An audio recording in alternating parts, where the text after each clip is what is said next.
And that little Gronksy was how all the toasters caught the train to Bredbury. Oh, hello.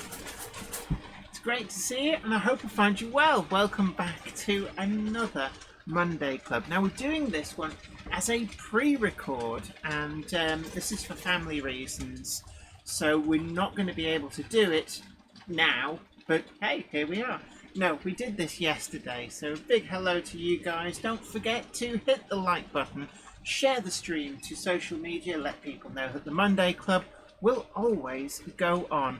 And if you haven't already done so, do subscribe to the channel, ring the notification bell. YouTube will ignore your preferences like it always does, but at least you'll know you tried. And it helps out the show. Does it? What, yes. Even if YouTube ignores us? Yes, because it might decide not to send you the information, but it does mark it down. Oh, right, yes. You're going on the list. And you can also check us out over on Patreon and all that good stuff, merch store. You know the drill. So, yes, you know the drill. It's Drillsy, the show's drill with a flat battery. There we go. So, welcome. What the hell is wrong with you? I don't know. You fed me sugar. But it's great to see you. So, shall we roll intro? Roll VT? I suppose we should. Any minute. I've heard of this thing called an intro. Do you remember you said to me, so get ready, we're going live, and you haven't prepped the intro? I have. I'm just annoying you.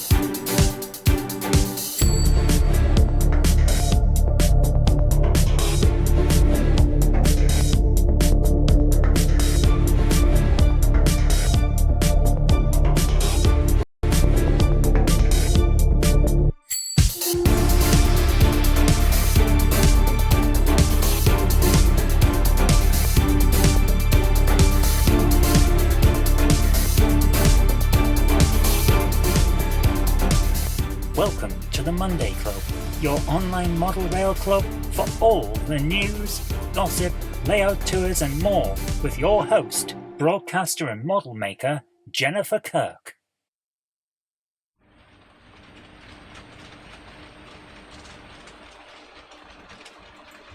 We're on.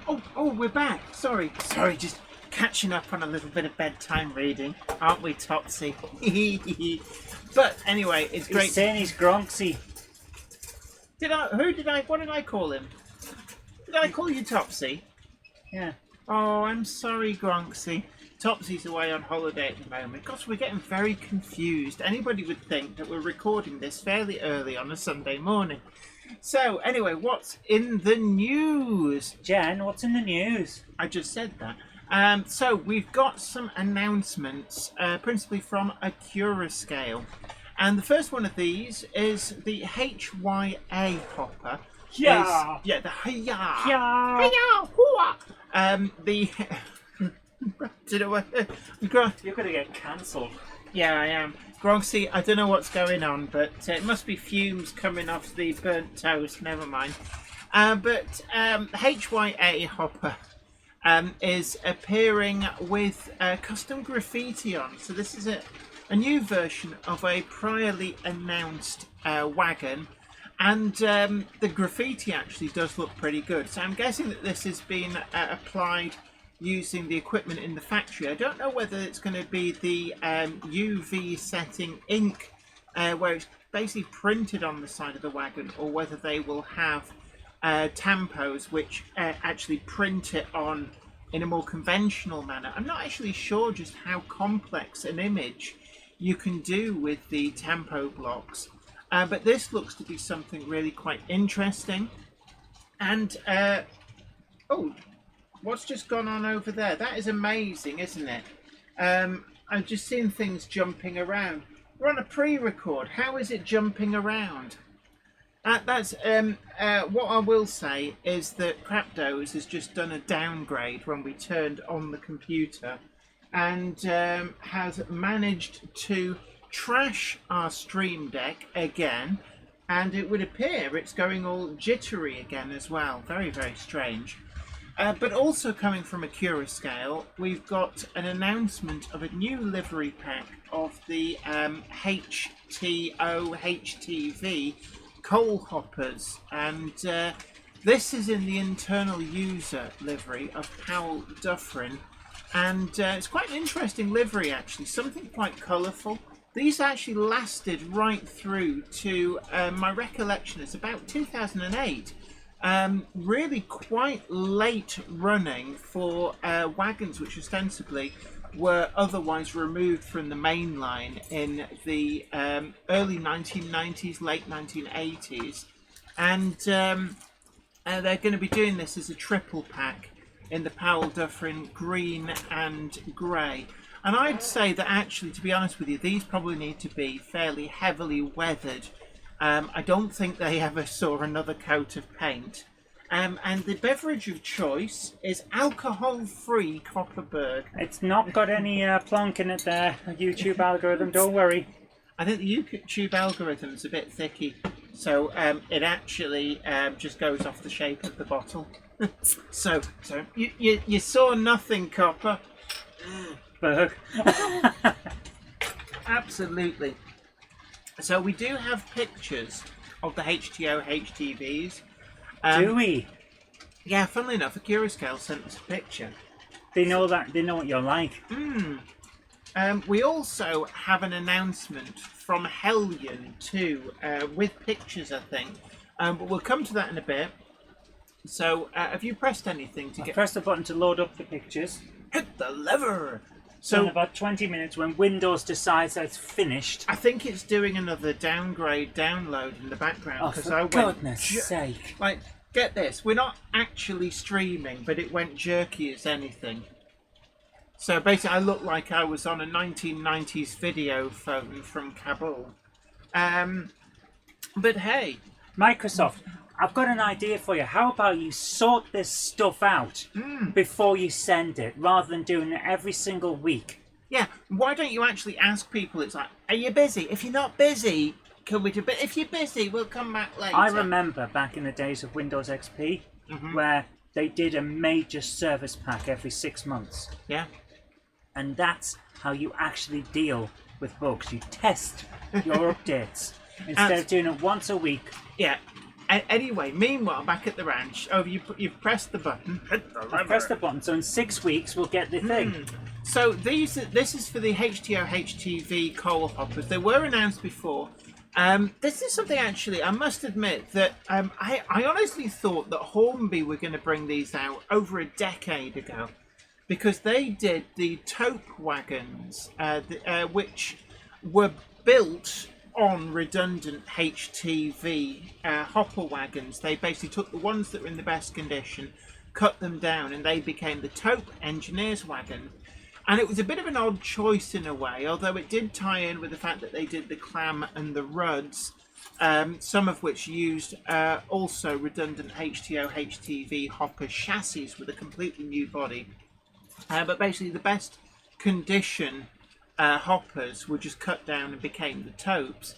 And we all thought at the time that Hornby might be gearing up to make full use of the chassis to bring out the obvious next iteration, and they never did. So we've been waiting and waiting, and it was a Curascale that have announced these. So we're just going to start bringing up the pictures. So I'm just playing for time here at the moment. But if we'd have thought about this, we could have brought all the pictures up first. Oh look, I've frozen on the screen. Weird. Encoding overloaded. How? How? We're not even sending streaming. I bet you that Windows is secretly downloading something. Right, anyway. Something's taking up all the power, yeah. So if you want to bring up the large browser. Oh, seriously? There we go. Oh, I'm sorry, people. We're pre-recording this and we're still being messed about. So this is the actual livery here. And it's very eye-catching. These were used as internal users, and I suspect there might be other internal user packs coming from a Curascale. This is probably the most eye-catching in the green and grey livery. These were used by Powell Dufferin and actually lasted quite late.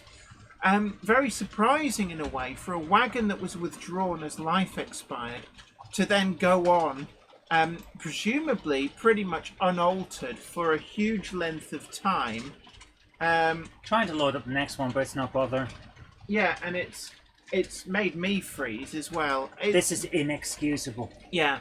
So there we are, the HTO, HTV type wagons. These are billed as HTOs, but they appear to have the vacuum hopper just underneath the overhang at one end. So you can just see that. Yeah, there where the mouse is circling. But these are going to be very, very popular wagons. Of course, going right back into the steam era, the base wagons.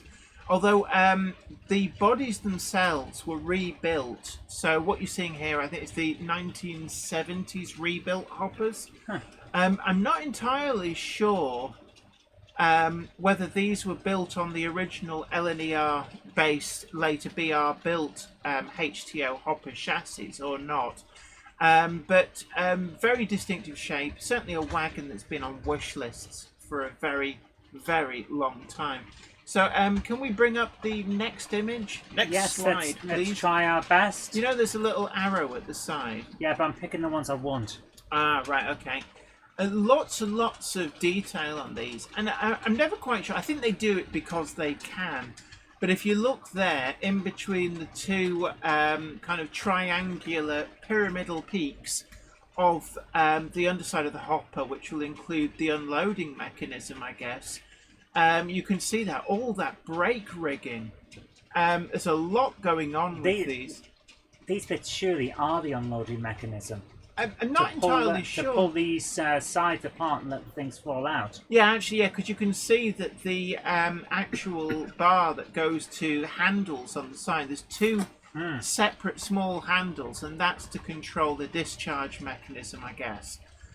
So I'm really looking forward to these. I don't know if there's... Final slide? Final slide, so there we are, a nice power shot. Yeah, and there you can see the handles. And they would have been for the unloading mechanism, for the opening and closing the doors. I'm really looking forward to these. Hopefully we can do a big review here at Weir Yard. It'd be lovely to see a massive rake of these trundling around. Very special. Yeah. But there we go. And also in the news, there was a big surprise announcement from Hellion. But shouldn't we keep that until after a word from our sponsors? Indeed. And I say that as I'm trying to find the button for the sponsor. Yeah. Roll VT. The Monday Club is proudly sponsored by TMC, the Model Centre. Check them out at themodelcentre.com. The website features extensive stocks of new models as well as selective pre-owned items where you can track down that bargain you've always wanted. Pre-order with confidence all of the forthcoming models from all the manufacturers. TMC also offer a renumbering and renaming service so you can get the exact identity of locomotive that you want. Why not also check out their value weathering or go for something incredibly special with their bespoke service where you can choose from a more extensive weathered look right through to custom graffiti either off the peg or to a design of your choice. Check out TMC today at themodelcentre.com and start your model journey.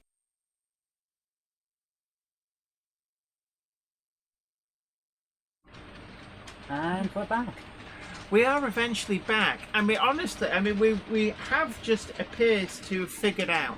Yes, it was a crap goes down date, which was causing all the juddering, because it's now going, your computer needs to restart. And it's like, well, actually, I think you need to get lost.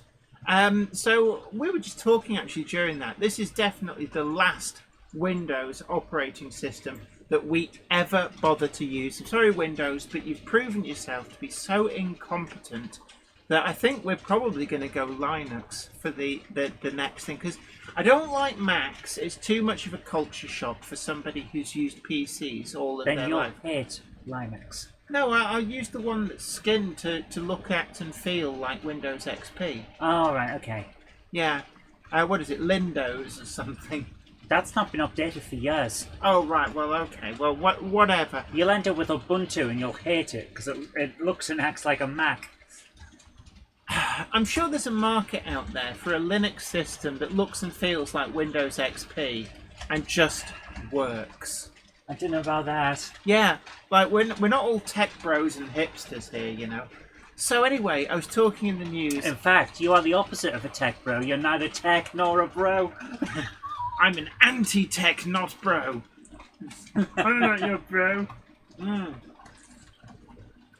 dear. We need to synchronise our slurps so that actually one of us is talking whilst We the other did is synchronise our slurps. That's the point. That's why No. we're dead. Listen to me. We need to synchronise our slurps so that one of us is always talking whilst the other is slurping. Okay, that's a really, really suggestive statement there. Yes, it's like, let's think of a really dirty and suggestive word. Slurping. So, what was this announcement? I think it was Hellion. Yes, definitely. Hellion have announced an all-new 00 gauge Class 153 and Class 155. Now, we've had the 153 from Hornby, actually, for quite some time. We've done some reviews on it. And Gronksy, are you messing about there? Gronksy's got his his power hand. So, look, stop that. There we go. Right, anyway. So, we've had the Hornby model for quite some time. I quite like it. I do have one, the ScotRail livery, one of my favourite livery applications on a model. But we've now got an announcement from Hellion, and we actually knew about this during last week's Monday Club. But it was embargoed. They sent it me several days early, and it's like, that's very nice, but I can't do anything with the information. So somewhere, there we are. Yes, that's the one. I'm talking to the monkey of cupboardness.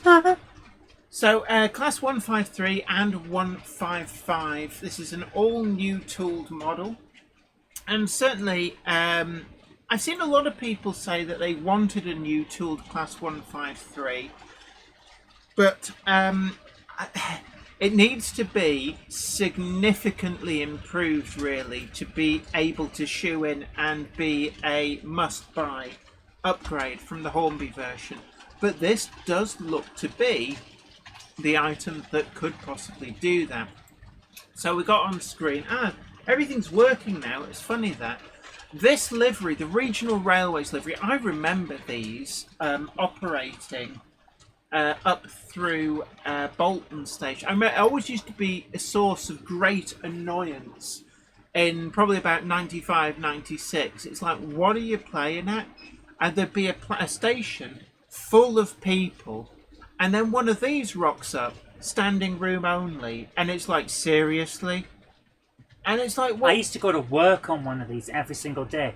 I rarely ever got a seat from our station. Once we reached Bolton Centre, I might be able to get a seat, but only might. But it was like, when one of these pulls into the station, and the station is absolutely rammed with people, but the 153 is standing room only as well, and there's like people full in there. It's like, seriously? So you sold us a ticket, but couldn't be bothered even making an effort to put on the, the 153s were great for low trafficked routes, but in terms of busier routes, like, the commuter route into and out of Manchester from Blackburn and Clitheroe, they were grossly under capacity for dealing with that. They used to run two of these on I believe you find commuters. that's a Class 155. Okay, there'll be two of these back to back, and that was it for the entire route. Now, we stop at several places, and Bolton is the largest town in England, going into Britain, England's second city. Yeah. And say, come on, guys, think about it.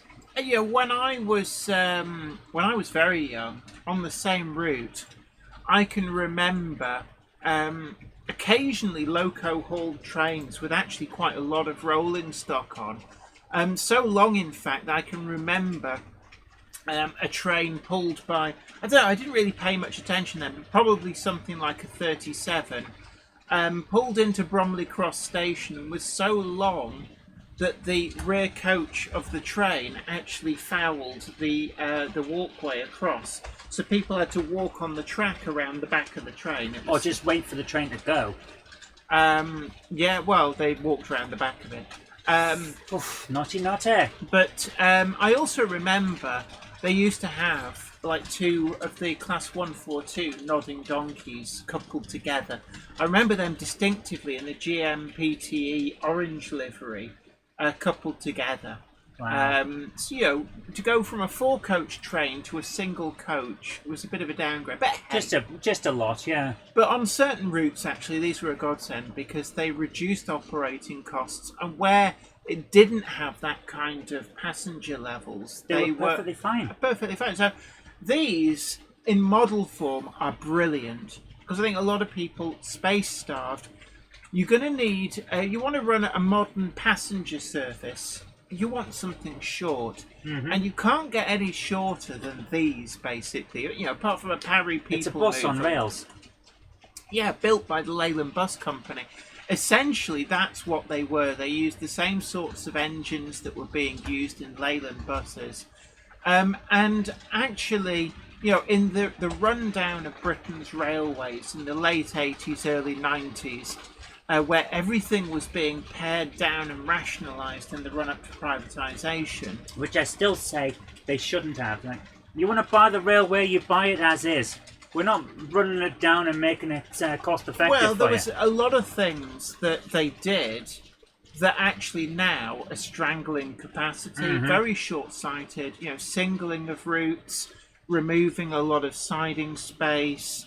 But Manchester Victoria as well was one of the sacrilegious moves where they took it from being a huge station with lots of through lines, through platforms, bay platforms, and they sold most of the land to build the Manchester Arena, and just built on most of the things. So now it's only got 4 through platforms, no through passing lines, and it's become a huge bottleneck. There's no west-facing bay platforms. Yeah, Victoria's a mess, basically. Absolute mess. And, you know, I remember going there in the late 80s, and it was still in a very impressive station.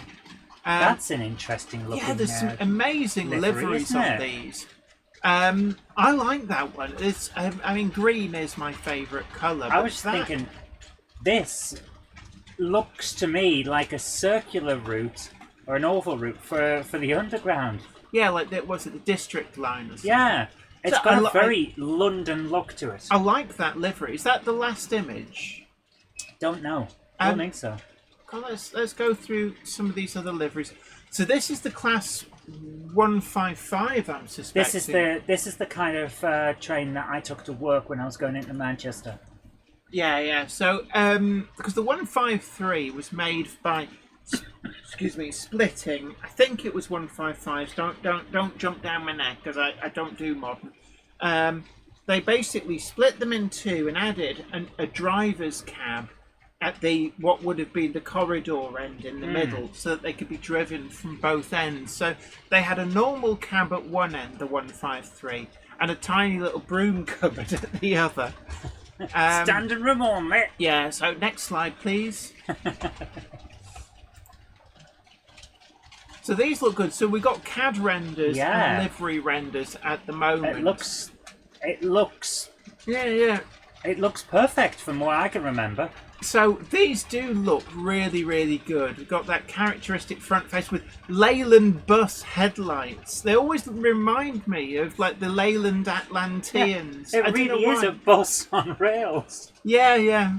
So there we go. So that's the new announcement from Hellion. I think it'll prove. Oh, there we go. We got a nice interior. I like that with those drop-like windows. These are exactly what I remember.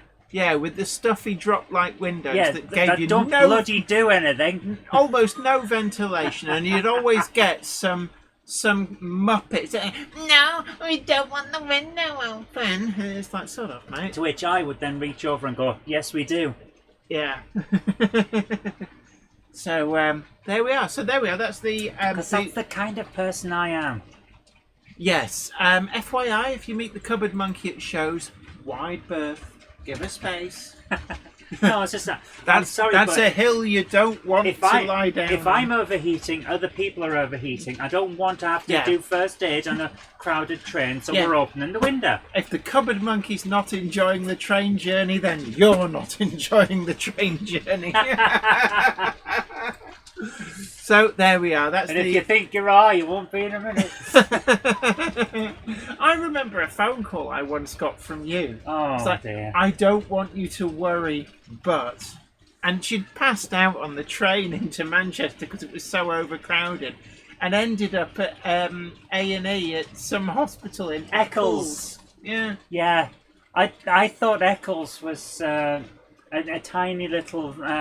village somewhere that made cakes. Geography happens to other people. No, it's just when you think about it, Eccles cakes. So Eccles must be this lovely countryside village that makes cakes. No, it's part of Manchester. Yes. So that was kind of the start of phone calls that I always dreaded, which was, "I don't want you to worry, but." And that was a series that kept on giving, didn't it? Do you remember the microwave incident? "I don't want you to worry, but I've set fire to the microwave," with a baked potato, no less. What's that? Gronksy? Yeah, Gronksy says that setting fire to things is his job. Yeah. So there we. Any more stories you want to share that attempt to embarrass me? Share with the group. Well, there was the yawn out of the car window on the dog walker. I never saw a dog walker, and I never saw you, but I saw your aftermath. I am certain that my drink was spiked that night. I don't remember that night. Yeah, I mean, that was... I can remember lying awake in bed thinking, I haven't heard from Zoe, and I kept trying to ring you, and it kept just going to answer machine. And where we were living at the time, we were right by Hallithwood Station, so you could hear the trains come in and accelerate away. So I knew what time the last train was, and when it came in, squealed to a halt, and then accelerated away, and she still didn't turn up, I knew she'd missed the train. So I remember I had to drive down and pick you up. Yeah. I'm certain my drink was spiked that night, not just because I was sick on the way home. Yeah. I've only had a couple of drinks. Yeah. But because there's a 2 to 3 hours that I don't remember. What, down in Manchester? Yeah. You didn't have anything pinched, did you? Nothing was stolen. Were you with people? I was with a load of people. And what did they say of the event? They don't remember me going anywhere. But I'm so pretty you sure, were always with them? I'm pretty sure that someone put something in my drink. Weird. And did they not say that you were acting weird? Well, weirder than usual. No. Oh, weird.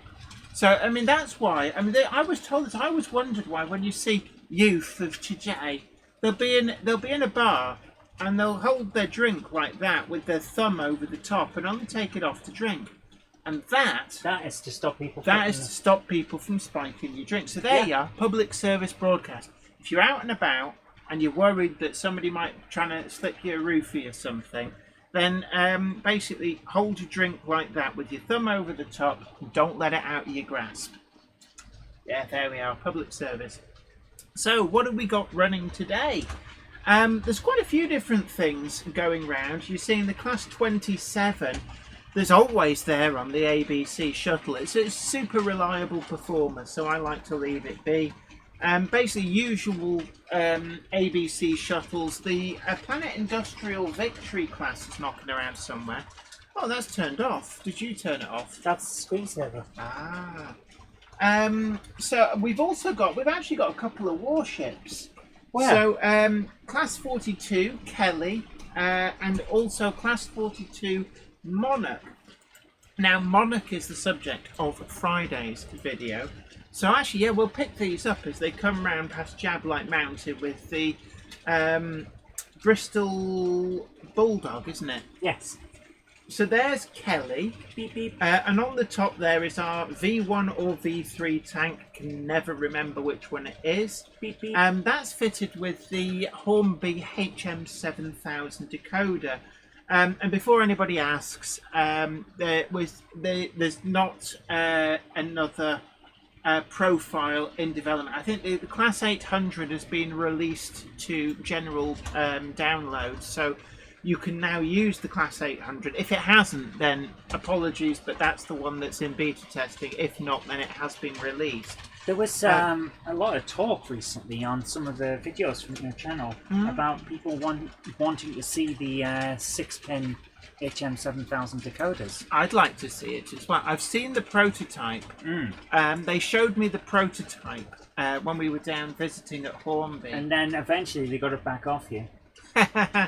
And it's actually a great deal smaller than the current form factor of the decoders. So I'm really looking forward to it. In particular, I want to try that in the Hornby Terrier and also the Hornby 6-wheel Sentinels. They're probably the two locomotives that I really want to be able to try it in. Outside of the Hornby stable, I've got a lot of Bachmann 03 shunters with the 6-pin interface. Now I know that has been announced, new versions announced from Bachmann with Next 18 decoder interface, which will make sound fitting them a lot easier and neater.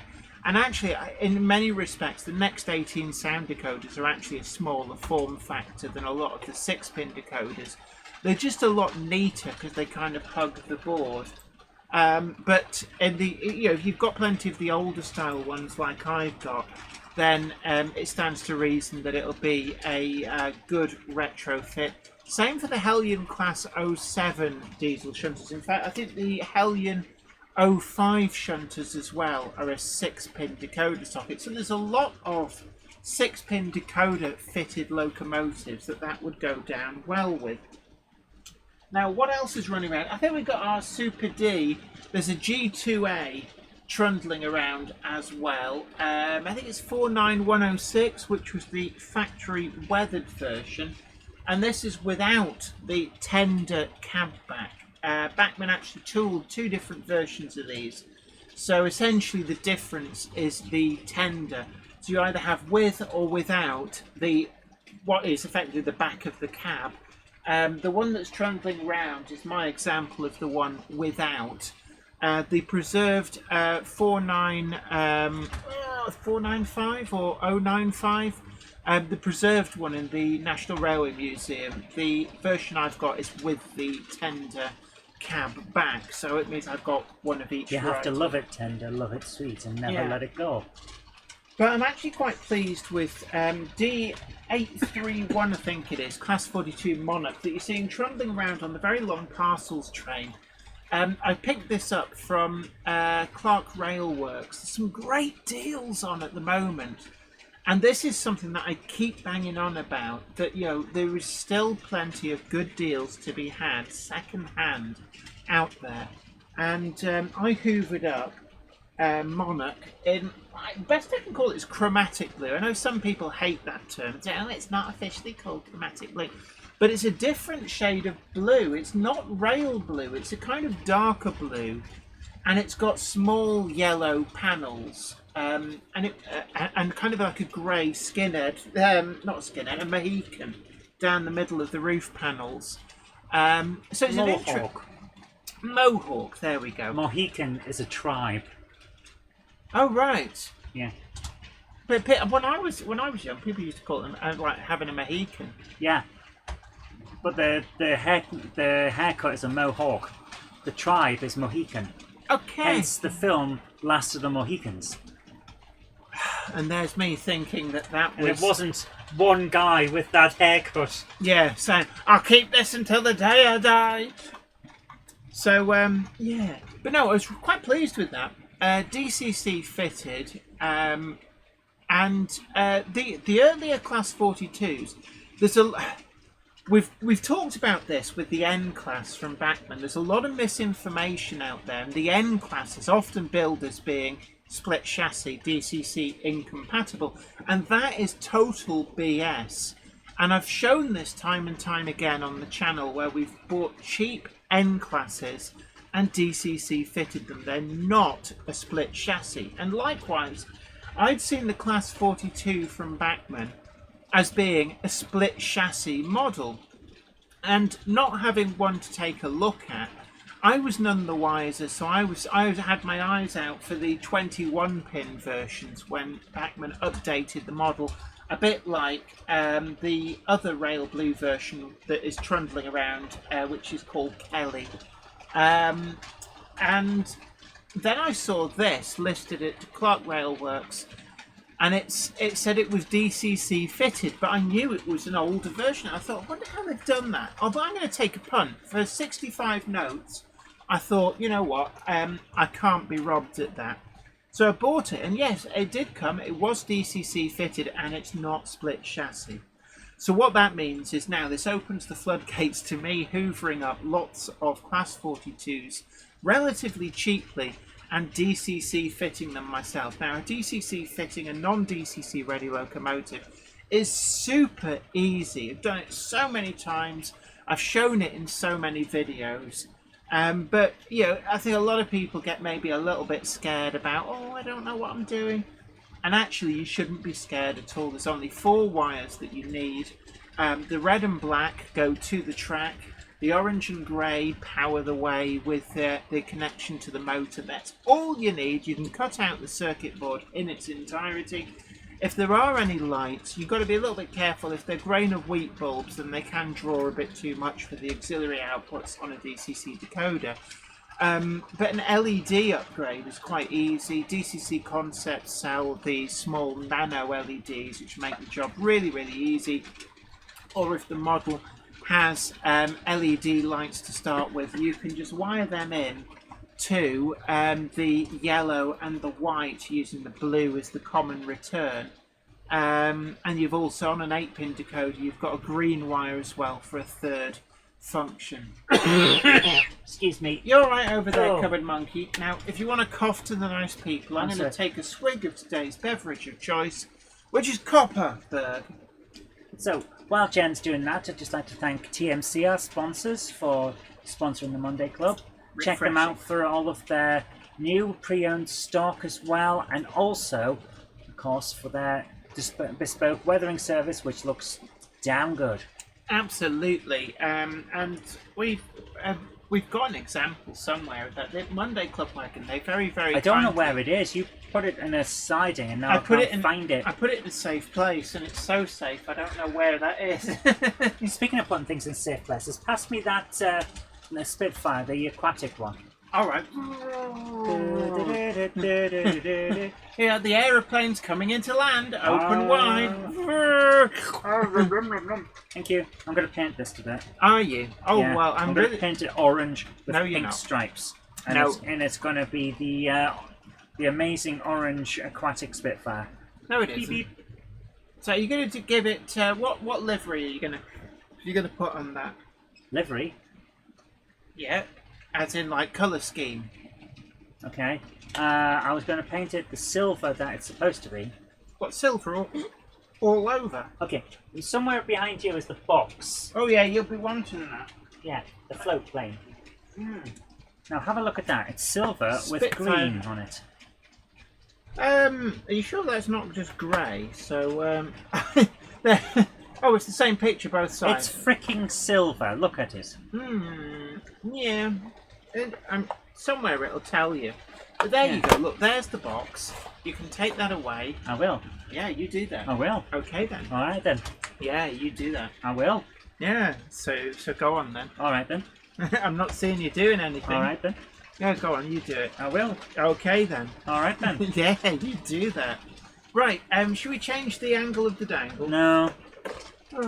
Go on then. Hit the lever. Beep beep. It didn't go beep beep. Oh, It does now.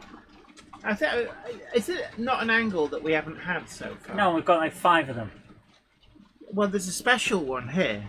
It's not different. It's just special. Yeah, I don't know. There's only so far it'll go, babe. Yeah, I know. We keep meaning to get an extension cable, and then we Never fail do. miserably. So this will require me to faff about for a bit. Faff. Why do you have to faff? Because if I click on it, it won't be there. Oh, the light came on. Woohoo! I take it the oh, that's just a preview. So Yeah. So 5, 4, 3, 2, beep. there we go. So we're going on a little bit of a tour here of Weir Yard. This is an angle you don't normally see at the Monday Club. Yeah, because I don't like Jenny holding the camera. She's a bit wobbly. There we are. So I always like this bit. I think if I had to pick my favourite part of Weir Yard, I like this with the signal box and the girder bridge All right. that goes over it askew.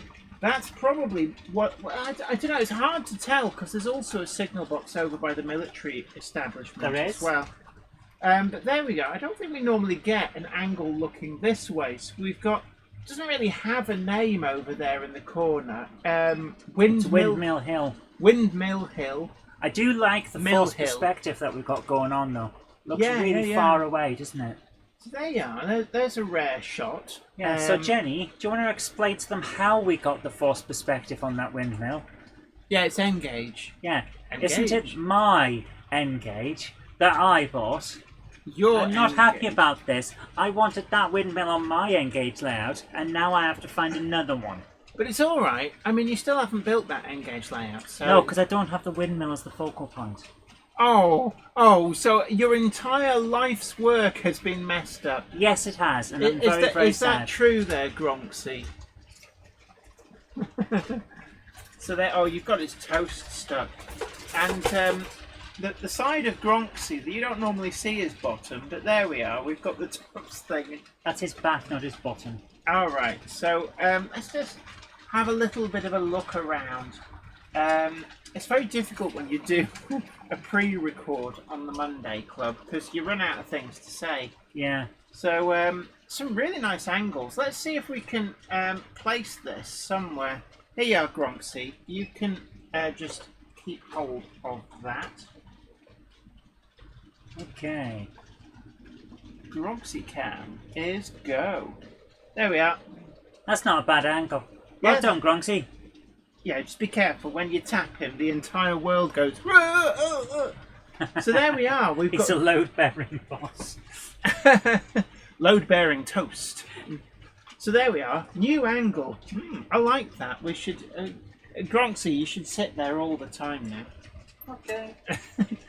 No, that was the monkey saying that. Gronksy doesn't say much. He's the strong silent type. Yes. Right, so where were we up to? We were talking about your scene plan. So Yes. your N-gauge layout, a lot of people do keep asking when you're going to actually build that. So What I need you to do is show me how to wire up points. Because that's the bit that's going to be my biggest issue. what do you want the points to actually do? Work. Well, how are you wanting them to work? I haven't decided yet. but Because what you're I in can- a box file, aren't you? Yes. I'm most likely just going to manually flick them. Yeah, because you've got no depth. I mean, I do have, somewhere down here, a load of point motors. So these are the Pico PL10s. And I've got a load of these spare now on account of the fact that I'm upgrading a lot of Weir Yard to Cobalt IP digital point motors. Fallen in love with them. And these are what's coming out from underneath. But you've got no depth to mount that. There'd be absolute no use for what I'm doing. And even, The only thing I could really do is get some kind of side-mounted thing. But you even can. then, There's a PL9 side mounting plate, but then you've got to hide that at the side of the track. exactly, and that's going to be my issue. So Yeah. what I'm thinking is the best route I can take is manual. Flick them across by hand. Yeah. And I guess because they're all Insulfrog points, what we will do is wire everything to be live all at the same time. So you don't have, you're basically not dependent on the point blades to communicate the power. Yeah, which again, I need you to give me some pointers on this because I've never done it before. I don't want to mess up. All you need to do is bridge across left rail to left rail. Okay. And right rail to right rail. So you effectively, all you're doing is you're soldering a wire from one track's right rail to the next track's right rail. Okay. And one track's left rail to the next track's left rail. And it completes the circuit independent of what the point blades are doing. Right. And you just rinse and repeat for every single point. Okay, that shouldn't be too hard. No. And if you use the No Clean Flux and the DCC Concept solder, it's quite easy to solder. You can do it quite neatly. It should be fine. Cool. Okay, we'll try that. And you just run the wires through. If you cut the webbing on the N gauge track, which is underneath, you've got the sleepers, but there's a plastic bit which joins each sleeper to the next sleeper underneath the rail. And all you need to do is carefully cut out that webbing Okay. wherever the wire's going through so that the track still sits flush to the baseboard, but the wire is going to end up being hidden in the ballast.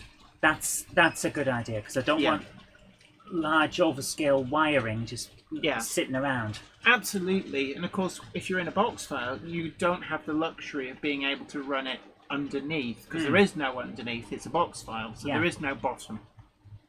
Fair enough. All right. Well, we'll look into that. Yeah, I do like that angle actually. So That is a nice angle. yeah, I'm almost tempted that what I need is a camera on a stick here. Yes, that would work.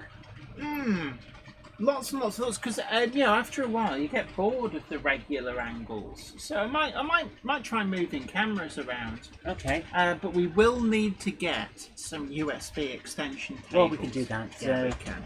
The company can make an order.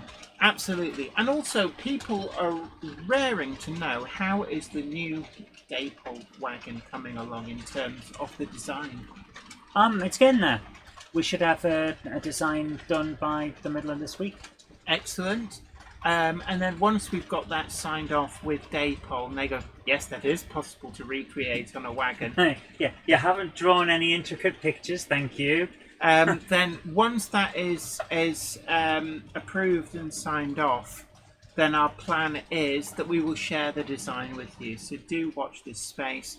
And hopefully, fingers crossed, I don't know what kind of a backlog Daypole have. They might say, oh yeah, that's fine, it'll be about 18 months. Well, But if they it's are 18 months, it's 18 months. They are made in the UK, Yep. so we'll wait and see. But as it stands, we're hoping might get them out for Christmas. That would be nice if we can. The Monday Club pin badges are still available. They're selling really well, actually. We're really, really quite blown away and humbled. Half of them are gone already, guys, so if you want any, you have to get in. Yeah, they're going really, really quick. I know it's people as well that you're ordering like loads of them. I think a lot of people have worked out that they make great headboards as well for trains. So I must try fitting some to O-gauge locomotives. I think that would be quite good fun. So watch this space. Might do a video on that if it's easy enough to do. I've got a couple of locomotives that would probably look pretty good with a headboard on. And people have shared photos with us of Monday Club headboards. We should probably get a full-sized one made. So if we have days at a railway, maybe have them sling it on the front of the train. That would be fun, yeah. That would, yeah. I don't know what would we get it made out of? You couldn't really do like MDF because if it got wet, it'd go weird. You could do it in anything and then coat it in varnish and plastic. It's one to think of. I do What I like... would really love to do, though, is a pre-recorded Monday Club sometime, Uh-huh. where we have just hired a carriage, either on a preserved railway or a heritage place or somewhere, and Do you remember- have a bunch of people that we know are going to be there as guests. Yeah. They come in, do their piece, and then they go off and enjoy the day, and then we get the next people in, stuff like that. I think it would be great. I think it would be expensive. I think it would be expensive, but Unless... the Monday Club summer outing, that kind of thing. Can I just say, if there's a preserved railway would be interested in hosting us for that, then we could work something out. That'd be cool. Doesn't really need to be a coach. Something like a brake van as well. Yeah, just somewhere that we can stand a camera and set up the microphones and do a little piece. Just as we're going around, and then people can come in and out. And I think that would be great. Yeah, I mean, there's a few ideas kicking about for things to do. And also, watch this space. We're going to be filming an extra special project, collaborating with an awful lot of other people as well. There's a special event. I can't really tell you any details. It's not my program to tittle tattle on. I'm going to tell you exactly where it is. They've got a contest on to see how many licks it takes to get through to the centre of a gronk. What? Gronxy's a bit scared at that. No, it's not you, Gronksy, don't worry. How many? Do you really want to lick a rusty diesel-covered locomotive? Do you remember in the 90s the big jawbreaker gobstoppers? And so, how many licks does it take to get to the centre of a giant gobstopper?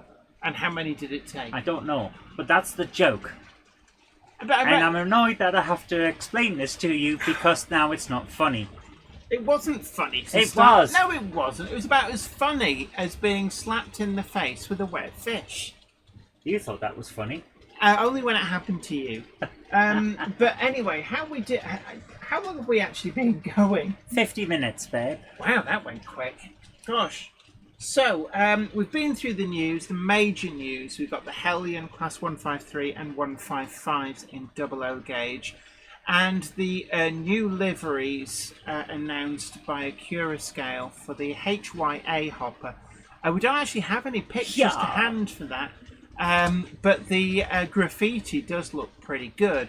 And of course, if you want to add custom graffiti to any wagon, then the people to talk to are TMC, the Model Centre, and you'll find a link to them down in the description box. And they do post worldwide.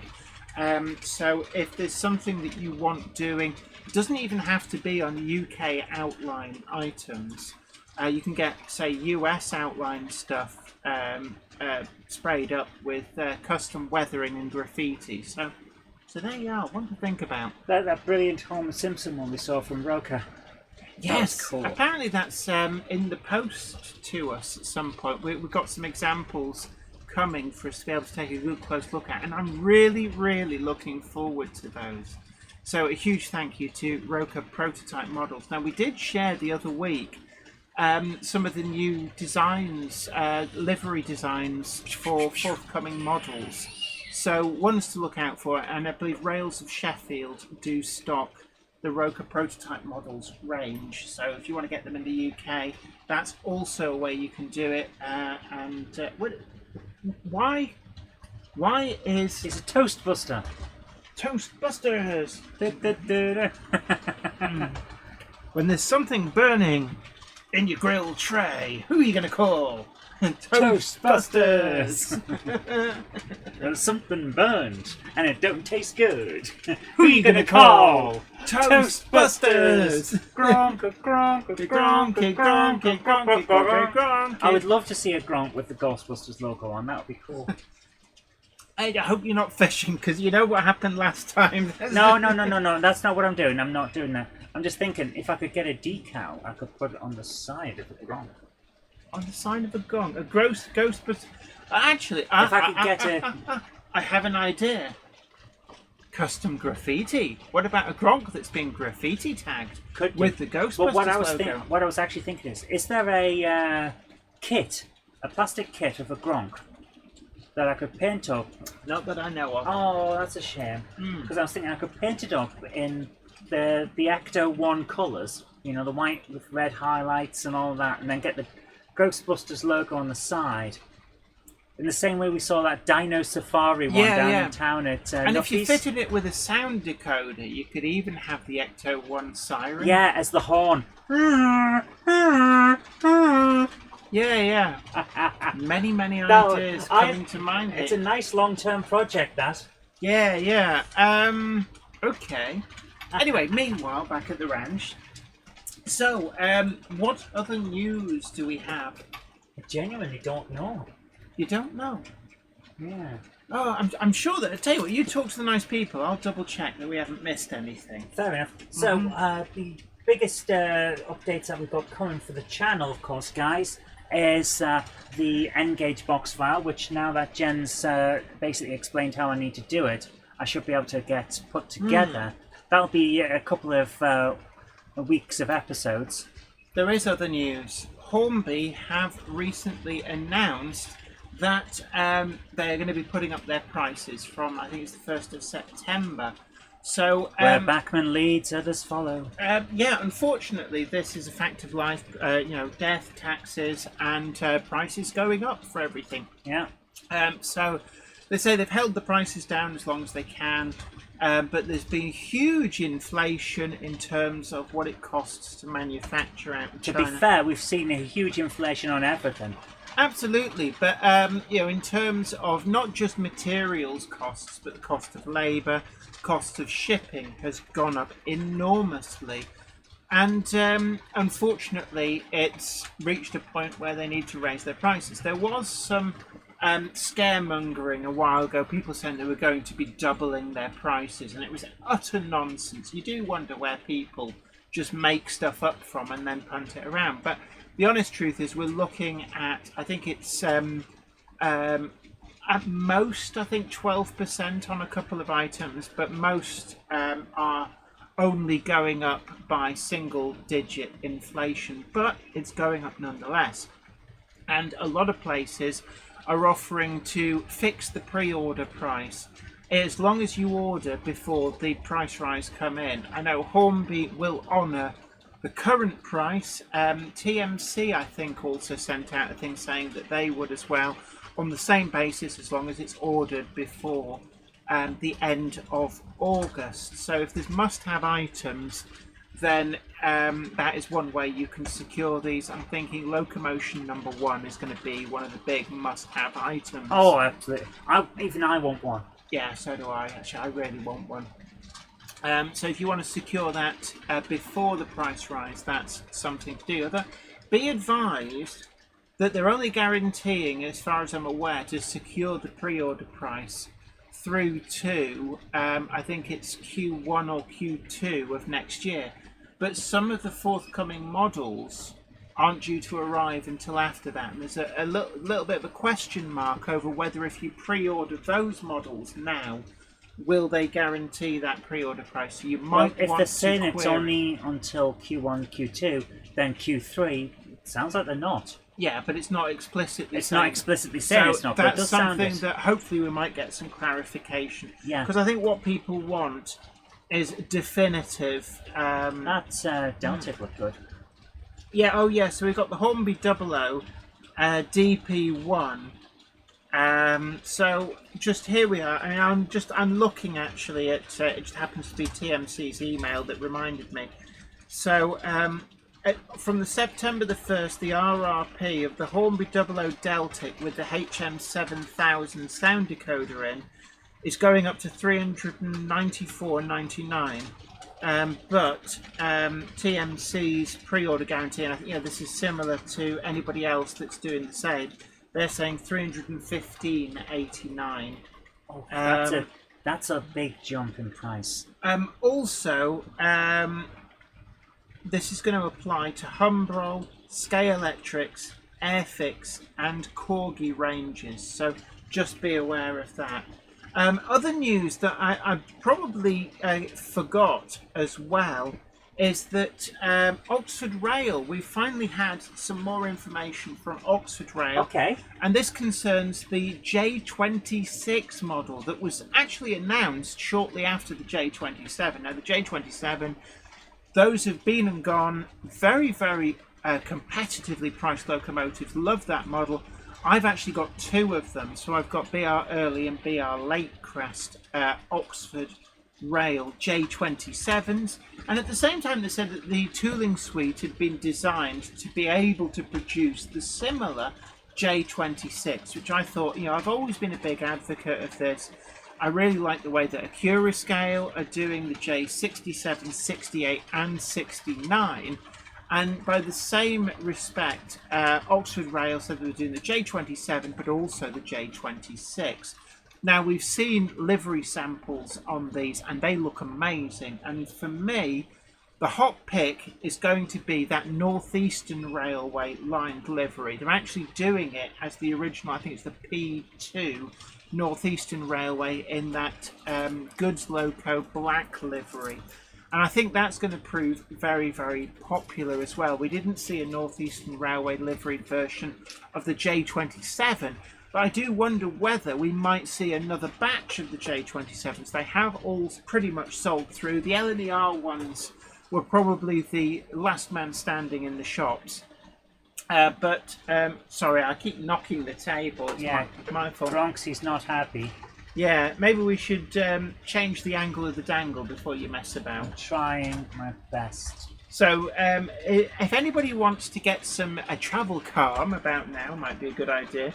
J27s, really looking forward to that, and it's still quite a keen price for a tender locomotive. I think the RRP is sub 125, something like that, which is just incredible pricing. So one to look out for. They're sure to prove really popular. I'd like to hope that maybe another run of the J27s turn up at the same time. Would be good to see another set of BR Early and Late Crest. Maybe even... What have you pressed? Could you say that entire sentence again? Because while I was scrolling up to come to the new thing, I accidentally stopped the intro again. Where was I? So, anyway, J26 is sure to be popular. Just make sure you get your pre-orders in, because I think some of those livery options are going to sell out very, very quickly. And I'd like to think that they do another run of the J27s as well. Certainly it'd be most welcome to have another run with a different running number of the BR Early Crest, BR Late Crest. And I wonder whether there might be other variants, like whether or not any of them got British Railways spelt out in full on the tender. But with LNER lining perhaps, and also a Northeastern Railway version of the J27. Now I'm not entirely sure whether the tooling allows for that, in that I don't know whether the J27s were rebuilt visually quite substantially during the LNER period. But one of the locomotives which people I think are hoping that they might turn to do next is the J21. The surviving J21 is undergoing a restoration to be housed at Kirby Stephen East, the one that's on the preserved Stainmore route. And it would be really great to see that appear in model form. One of the other things as well, the T3, where's that? I'm sorry, but have I missed the T3? We've had a preserved example running again for the first time since I think at least the 1950s, and we still haven't had our model of the T3. Now, somebody a little bird told me that somebody is working on it, but I don't know who. So that every time there's an announcement, I expect the T3 to be announced. But in terms of other obvious choices, well, we've now had the K-Class Mogul coming through from Sonic Models. We announced that, I can't remember whether it was last week or the week before, along with the Sonic N-Gauge versions of the A5. So that suggests to me you may also see an N-Gauge version of the K-Class Mogul sometime in the future, which would be really, really good to see. And I do wonder whether, now that the K-Class Mogul has been ticked off, if the Z-Class tanks might be forthcoming. Now, they're another locomotive that people always ask for in all the speculation and frothing in the run-up to various product announcements. People always float the Z-Class.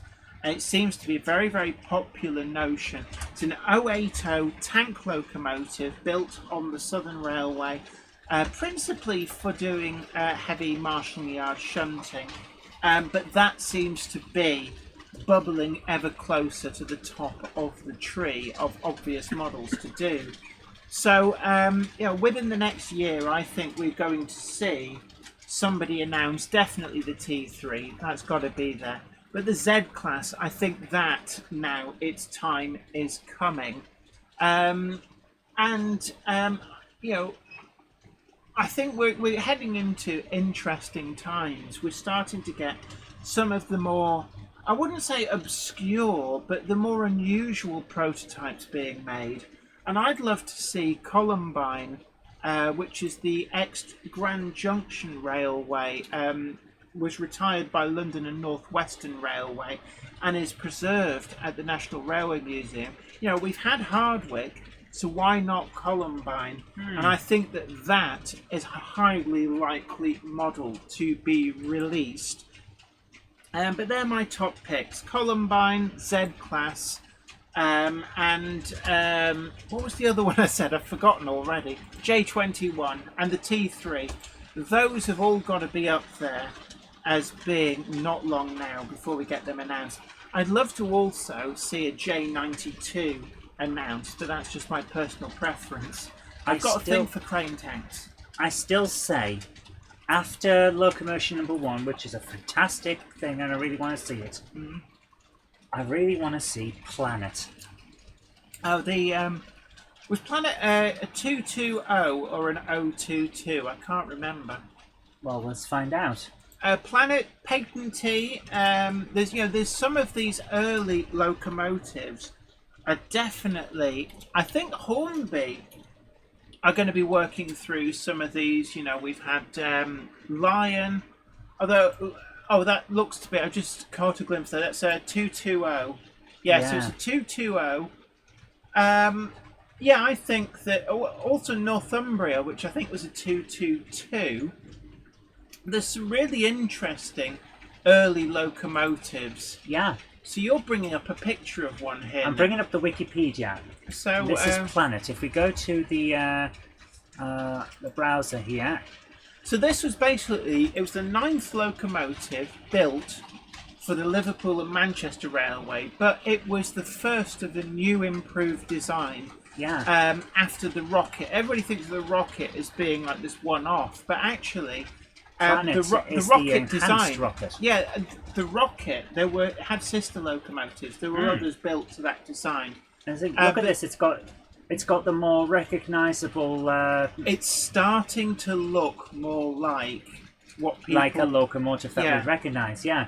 It's gone from experimental to proven designs. Yeah, and I think it's a must-have in the style.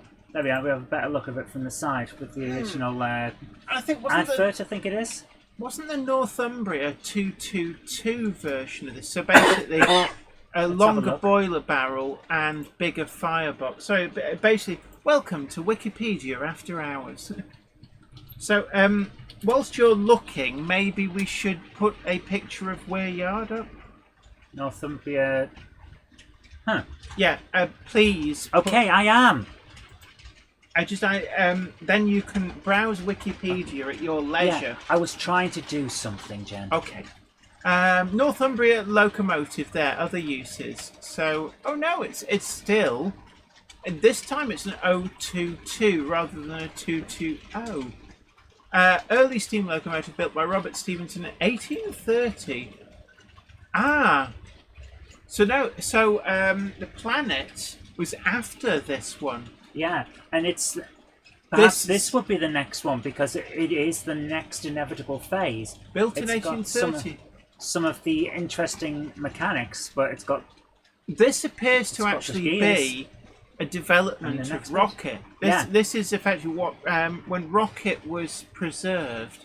The original Rocket didn't look like what you expect Rocket to look like because Yeah. it had been modified. And one of the modifications was to lower the cylinders to reduce the hammer blow to the track. yeah. And that appears to be here with this design. Yeah, so I- it's pushing the wheel around already. It's very interesting. I mean, these pioneering railway locomotives, really quite interesting. Yeah. You know, I think that what's missing is a lot of the rolling stock. I mean, Hornby That's have an interesting. produced some interesting Era 1 rolling stock. But I don't know, it just doesn't quite feel like we're there at enough stuff to make an early pioneering railway layout. No, there's not enough. There's like one or two bits, and I feel like if they're going to go like that, they need to go further so that people can actually enjoy having this stuff and running it. I think things like Furnace Railway Number 1 would probably be a locomotive that would need to There's appear. not a lot of information on this. Not really. My goodness, it cost £700 in 1830. That would be That's a lot of money. a lot of money. Houses didn't cost that. No. Northumbrian was offered to the London and Birmingham Railway for £450 in 1836, and this was refused. And at that point, the locomotive was broken up. I think it may not have been long lasting enough to have a model produced early on. But let's go back to our view of Weir Yard, and I think that. There we go. I think that things like a Midland spinner or a old copper knob, which is the nickname for Furnace Number 1, they are Midland Railway 115 class. All right. No, there we There it go. is. Because there is a preserved example, so we're going to bring that up on screen. So This is an interesting looking one. yeah, but this survives. This is in the National No, what I'm Collection. saying is this is an interesting looking one. I like the curves and the huge top to that The massive single wheel. wheel drivers. This is a 422. And number 673 I've seen here. This is at the Rainhill Cavalcade, but that's a preserved locomotive. It's What in I'm looking the, at here is just, this is a steamboat. kind of, yeah. And it's how you would do that. And I'm guessing that what you would have to do is via internal gearing, it would actually need to drive not just the main driving wheels, but the set of wheels behind that for it to get any kind of grip. And it's how you do that. It would have to be through carefully calculated gear reduction because they're different diameter wheels. But I think that's probably on somebody's radar. Looking at you, Rapido. I don't know anything. So if Andrew Hardy's there going, "Oh, who told her?" No, nobody's told me. This is just an educated guess. But, they've done the Stirling single. They made that work. Very popular model. So for me, this is the logical follow-up to the Stirling single, the Midland Spinner. And I think that this will definitely be a must-have item.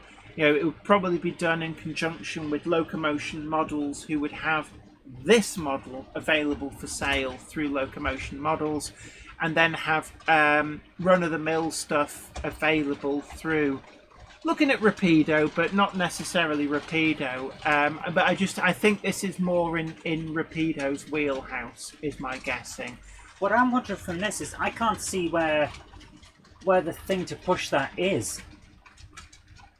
It's over the top of the front bogie, right? It'll have probably 2 pistons underneath the boiler, acting on cranks on that axle. That's certainly how it works. So it's internal. It's internal. So I was thinking because there's nothing on the outside that would push it.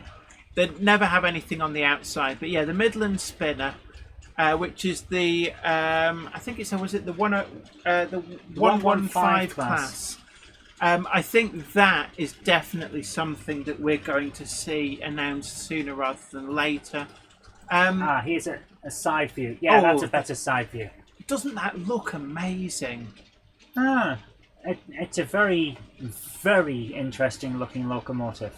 So and you can just about see the internal motion there, just underneath the boiler. Now, these necessitated quite a high boiler because of the height of the drive axle. And anybody wondering, why would you go for something like this? Well, it's because at the time, metallurgy wasn't as far advanced as it subsequently became. So there was a risk. If you had flailing side rods, the faster you went, the more stresses there were. Yeah. And they were worried that the metal might fracture at speed because of that reciprocating motion. So the solution to this was actually to make the driving wheels bigger. And it's actually the size of the driving wheel provides the gearing. So that these would have a high top speed, and it was the only way you could do it in the period, safely as it were. Right. And the problem was that as trains got longer and heavier, they just didn't have the grip because your two-wheel drive, it's just a two-wheel peel to the railhead. Yeah. And that became a problem. Later on, though, steam-actuated sanding gear actually created a brief revival for the spinner-type design. And the Great Central Railway had a final hurrah with a couple of classes of single-wheel drivers, which I think they lasted through into the early LNER period.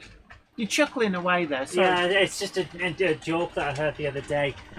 Well, the difference between one set of wheels to the track and multiples, it's the same thing as why can a horse run faster than a human? Because the human's on 2 legs and a horse is on 4, so it runs twice. Right, okay. It's like, science! She blinded me with science! No, that's mace. Oh, right. So there we are. That's the Midland spinner, and that, for me, is... if there's any manufacturers watching, and I know that at least 3 do, if you haven't thought about a Midland spinner, the 115 class, then get yourself up to the National Railway Museum and start measuring. And it's first come, first served. If you get there and it's like, oh no, Daypol are already here. Yeah, you just get there and it's like, the answer is Daypol. Yeah. You would hope that, because there's only one surviving example, you would hope that any manufacturer coming to it after the first would be told politely, somebody's already doing it. Oh, okay. What would be really funny though is if he opened it up for repair and just said Kilroy was here. Well, you never know. Well, funny story for you. The Aspinall radial tank, which is the 242 Lancashire and Yorkshire locomotive, number 1008, survives, and I think it was the first locomotive built at Horwich Locomotive Works. And when you wind back to when that locomotive was withdrawn from British Railways, it was earmarked for the National Railway Museum because of its significance of being the first locomotive to be built at Horwich Locomotive Works. And I guess as well it was an example of the 242 radial tank. So it ticked a lot of boxes.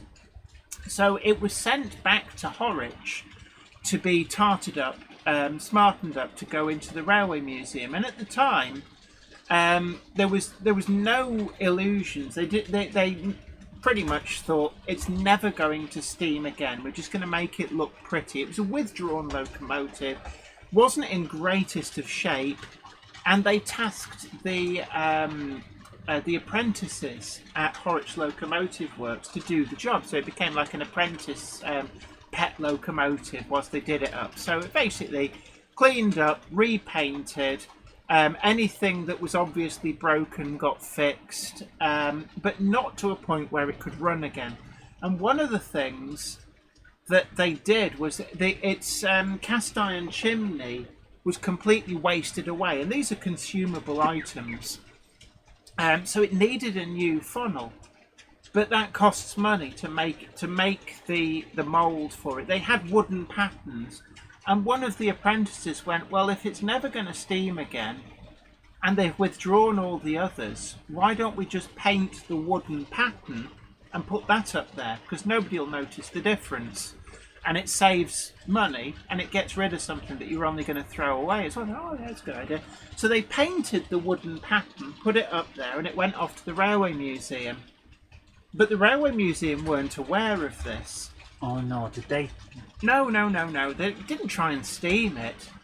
But my father's friend, who'd been one of the apprentices, actually, was on a tour at the Railway Museum, just as a Joe Q punter. And he pointed this out, and he got poo-pooed by the guy giving the tour. And he said, well, that's what I told him to do. And so that's what it is. So the locomotive carries the means to make replacement funnels. Nice. So they could take it off, they could cast a new one using that as the template, and it would be as good as a brand new one because it's the actual wooden pattern. But to prove his credence, my dad's friend Jim, he'd scratched his initials in the back of the works plate, and then it went back on the locomotive. So when they were poo-pooing him, he says, I'll tell you how you can check that I'm telling the truth. You can unscrew that plate and it'll have my initials on the back, and it did. And I was like, so there we go. Anyway, so that was a wibbly-wobbly story. So that's what you get with the Monday Club. You get this little delve into snippets and factoids of history. Minutiae. Caveats. I don't know. There's all these fancy words that people use to obfuscate the fact that they're talking down to you. Right. Where are we up to? My word, it's near. It's actually. No, I keep looking at the wrong time. Yes, you do. Yeah. Oh, so it's 20. It's been half an hour since I last asked how we were going. We're doing very well. We are, yeah. So, basically, we're coming up on the point where normally we would be showing some of your videos.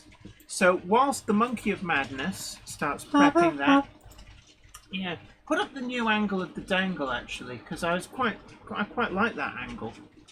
The wongle of the dongle. Yeah, this is an angle that we don't normally show. You've knocked it again. Oh, shut up.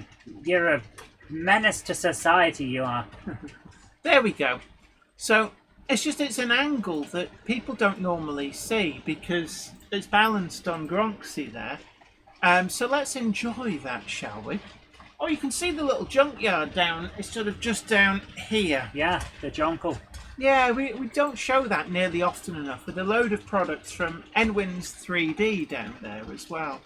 It's just a nice little area. I really enjoyed putting that together. And yes, Warbler Productions. I know you've been typing manically in the chat all through this pre-record. Yes, we know you spotted the TARDIS very early on, but there we go. I didn't. Didn't you? No, I spotted my N-gauge fountains. Excuse me. I believe I didn't I do something to finish them off because you. Yeah, I don't know how to do this, so I did it. No, you glued them to your military thing, but I made them. And? I'm sorry, you left them up there. That's the problem with the Cupboard Monkey. She'll start doing model making and then just leave them strewn around my little area up here. That's not true. When I'm model making, I leave them strewn around all of the house, not just in here. Yeah, you blooming do as well. It's like you can't take you anywhere without taking you back to apologise afterwards. Right, so yeah. And it was quite a voyage of discovery. My top picks for models that will be announced. I'm going to say over the next 5 years, all new tooled models, T3, J21, Z-Class, 115 class, the Midland Spinner. What was the other one that we talked about? I lose count. Did we say the T3? I can't remember. So I think there's definitely some very interesting locomotives going to be I've got coming a question through. for you. What?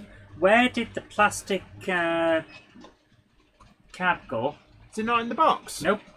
Is there anything in the box? The instructions. I honestly couldn't tell you. It was in the box. The decals aren't here either.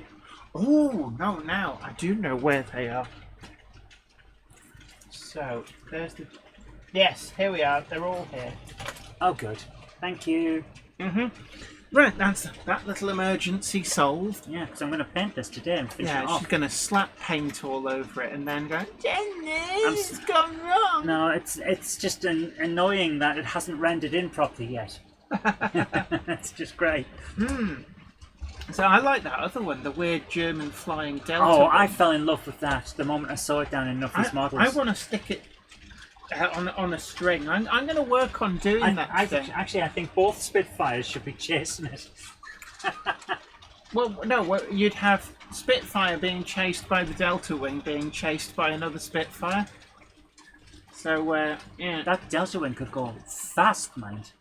Yeah, the thing about a lot of these was that, and I think the early jet-powered German planes actually just sort of like went straight past the Spitfire. They couldn't actually fly slow enough to have a dogfight with a Spitfire. That was the problem. A close quarters jet fight is over kilometres.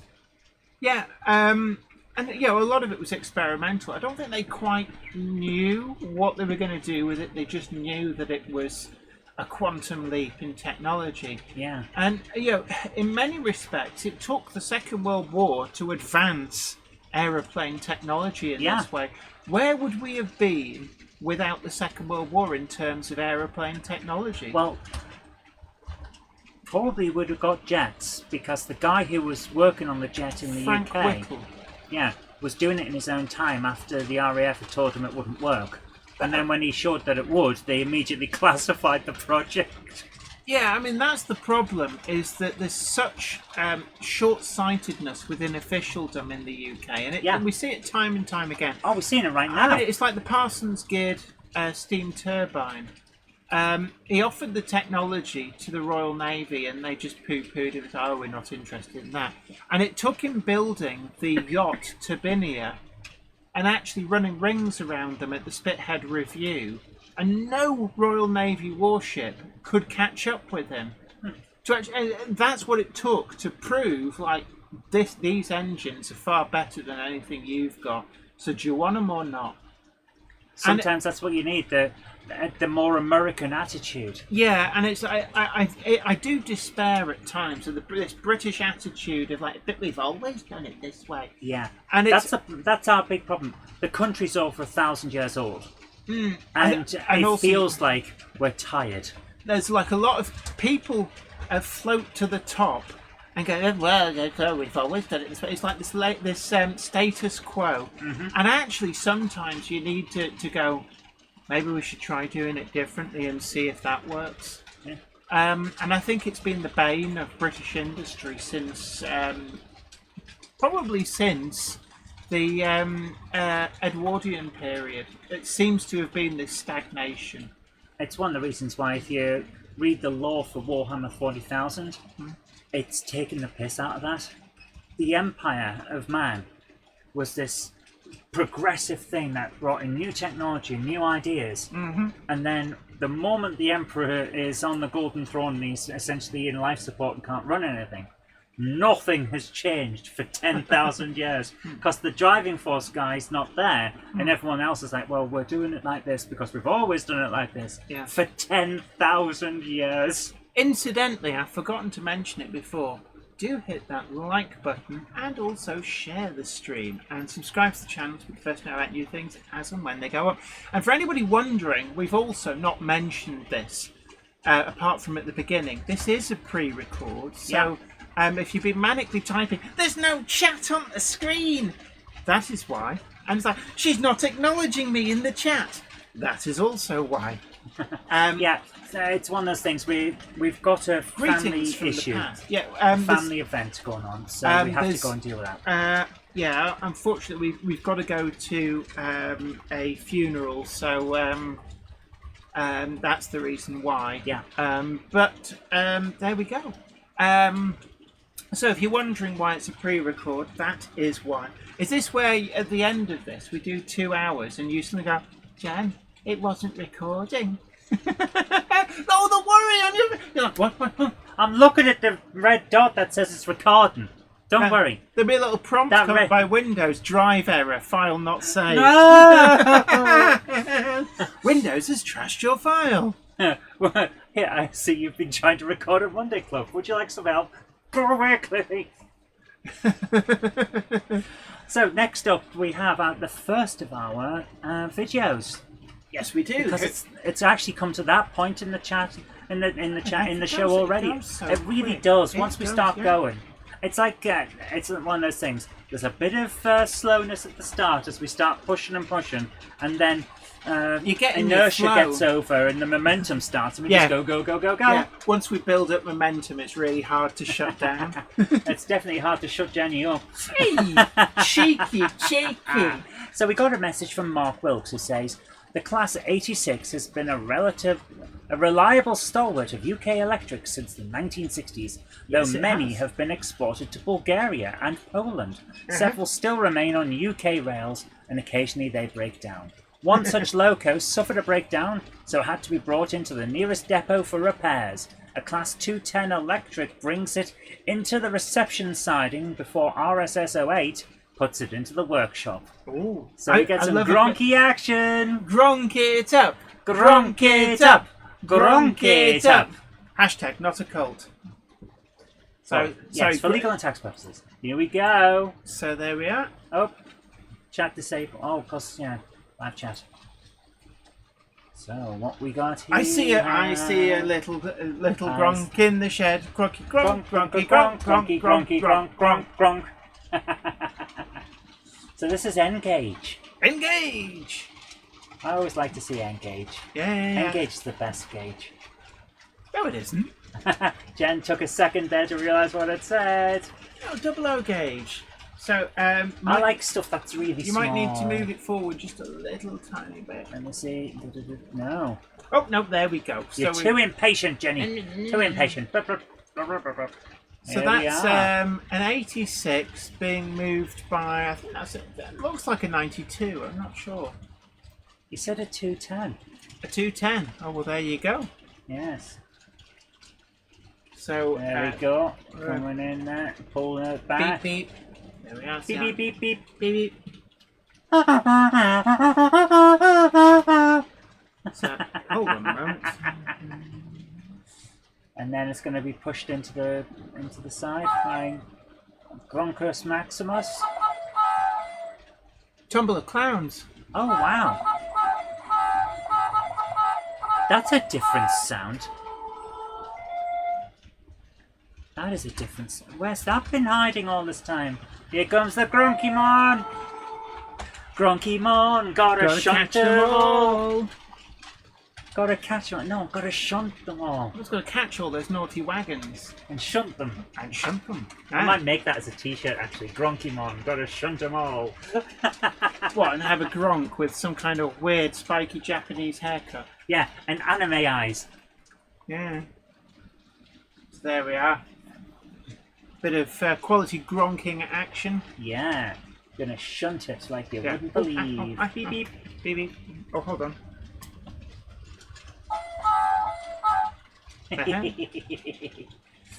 And what's that in the background, that green one? I don't know. That looks a bit like a mallard. No! Oh! No! This is a reference to something we was talking about in Nuffies yesterday. Yes. The uninitiated go, you've got 27 mallards. No, I haven't. I have 27 A4 Pacifics, of which one is mallard. Yeah, always used to drive me insane as a kid. Like you do a model rail exhibition, you go, oh look, they've got 4 mallards. It's like, no, they haven't. And it's like, I blame the parents myself, but like not all A4s are called mallard. That's the thing. The Class A4 is the Class A4, but mallard kind of sounds like it could be the name of the class. But it's not. No, the class is but you can A4. understand why. And it's But no, it's like, I'm sorry, but it really does grind my gears. it's like the Pack lads in Star Trek, where all Starfleet ships are the Enterprise. There's another Enterprise. Yes, it's that kind of irritating thing. So anyway, look, thank you so much for this. We had a bit of Gronk shunting action. So shall we move on to the next video? Yeah, that was lovely. Thank you so much. Thank you so much. Always good to see a bit of Gronk on Gronk A action. bit of Gronky action. Yes. So thank you so much. It is funny with lower decks and stuff though. Yes, that. I know. And any female captain is Captain Janeway. What about male captains? I think they're all Captain Picard. Next up we have an email from Richard Swiderski who says, "Hi Jenny, Zoe and the Toaster Pair." Ooh. Hello? He says, "I hope you're all okay. A little video for the Monday Clubbers. A Black 5 speeds through Hertford Station in Cheshire on its way to Southall WCR from Cardiff." Oh, we've already had this one. Have we? Yeah, we had this last Yeah, week. sorry about that. Oh, sorry. We're getting all excited. I was. How are you showing the set? Has he sent it in twice? It must have come in twice. Yeah. So if you don't get a response, it's not that... It's not that. Some people send it to both email addresses just to make sure. So this is the one I'm actually looking for from Richard. Right. It says, "Hi Jenny and Zoe, hope you're both keeping well Yes. and not too hot. Here's a video for the Monday Club showing 46100 Royal Scot blasting past Beeston signal box in Cheshire. Excellent. It's en route to Chester on the 8th of August. Beep beep. So this is very, very modern. And we'll get there in a second. Yeah. Just got to wait for the thingamajig to go past. Beep, bap, bap. There we go. So there we go. So if I bring up the... Wanna hit the lever. kick the buttock. Here we go. Royal Scot blast past Beeston. Blasts. Blast. Whoosh. Steam Dreams Excursion, Southend Central to Chester. Yeah. Oh, That's really well done water. that is really nice. Always good to It's see getting something the plant life is starting to grow up quite well. When he first started sharing videos from this location, you could see the signal box very clearly, but it's like, this is very artsy. I like the shot through the flowers. Yeah. Ew, look at that. There we it go. is. Beep, beep. Oh, I was going to say that. Oh, look at that. That is nice. That is rather. With the It looks so blood and real. custard coaches, really, really nice. Sure, I saw an RMB in there as well. Oh, there's like 2 buffets on that train. That's interesting. So, if you're doing it twice. Pick up a snack on your way to the main restaurant. Later, empty coaching stock. Okay. Pulled by 47805, so this is a duff. That See, I know the lingo. There we Looks go. pretty good. That was the one that was on the other end of the train. Yeah, it's isn't gone it? back with this Yeah. time. Beep, beep. Oh, I was going to say that. So this other loco's gone, Martin! Yeah. Oh, there's like, oh, you're supposed to stop. I don't know where I'm going. Well, they were supposed to let me off at the last stop. So look, thank you so much for sharing That that was with brilliant. us. If you want to be ready on the button, Yeah. because it'll suddenly go and I people know will it get will. to see what I've been watching. All the weird stuff that you No, watch. actually, all the weird stuff that YouTube keeps trying to punt at me, and I'm not even subscribed to half those channels. That's what annoys me. It doesn't punt the stuff I'm subscribed to. It punts some garbage that, for some reason, it's promoting. Yeah, it's a really nice set of shots, actually. Oh, yeah, same to you there. It's like a mini I have to tumble ask, of clowns. What's a Wonderloaf? Because you mentioned it last week. What is a Wonderloaf? It's a nickname for a class 28. Right. And it looks like a loaf of bread, the shape, but the wonder came from I wonder if it will work today. They weren't what's known as reliable. Oh, that is fantastic. These are really good photos. For something that's moving at speed, that's a very good photo. So how do you get good stills like this from a video? Because I normally assume he's got a camera with him. right. Thank you very much. Hit the button. Hit the lever. There Kick we the go. buttock. Yeah. That was brilliant. Thank you so much, Richard. That was Sniff the great. cheese. Throw the cheese! Dum, dum, dum, dum, dum, dum, dum, dum, dum. Yay! Yes. Desmond the Moon Bear.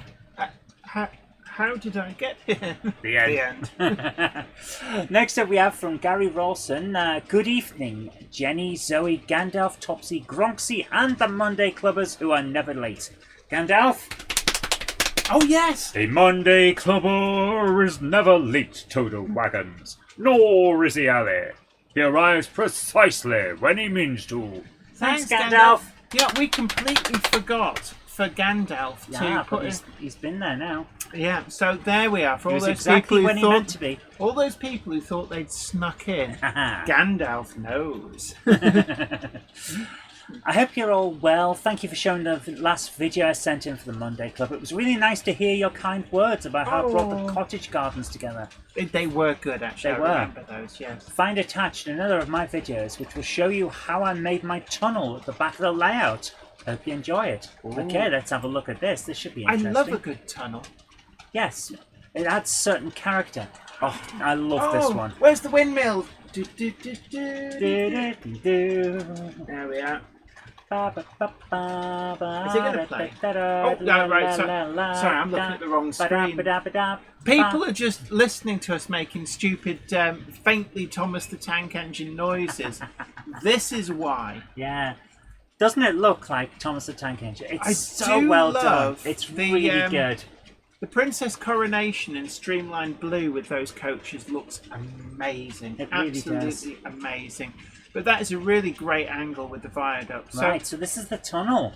Ah, Right. I like his back scenes as well. And he's kind of made the clouds a little bit fluffier there with tall. Yeah, I like that.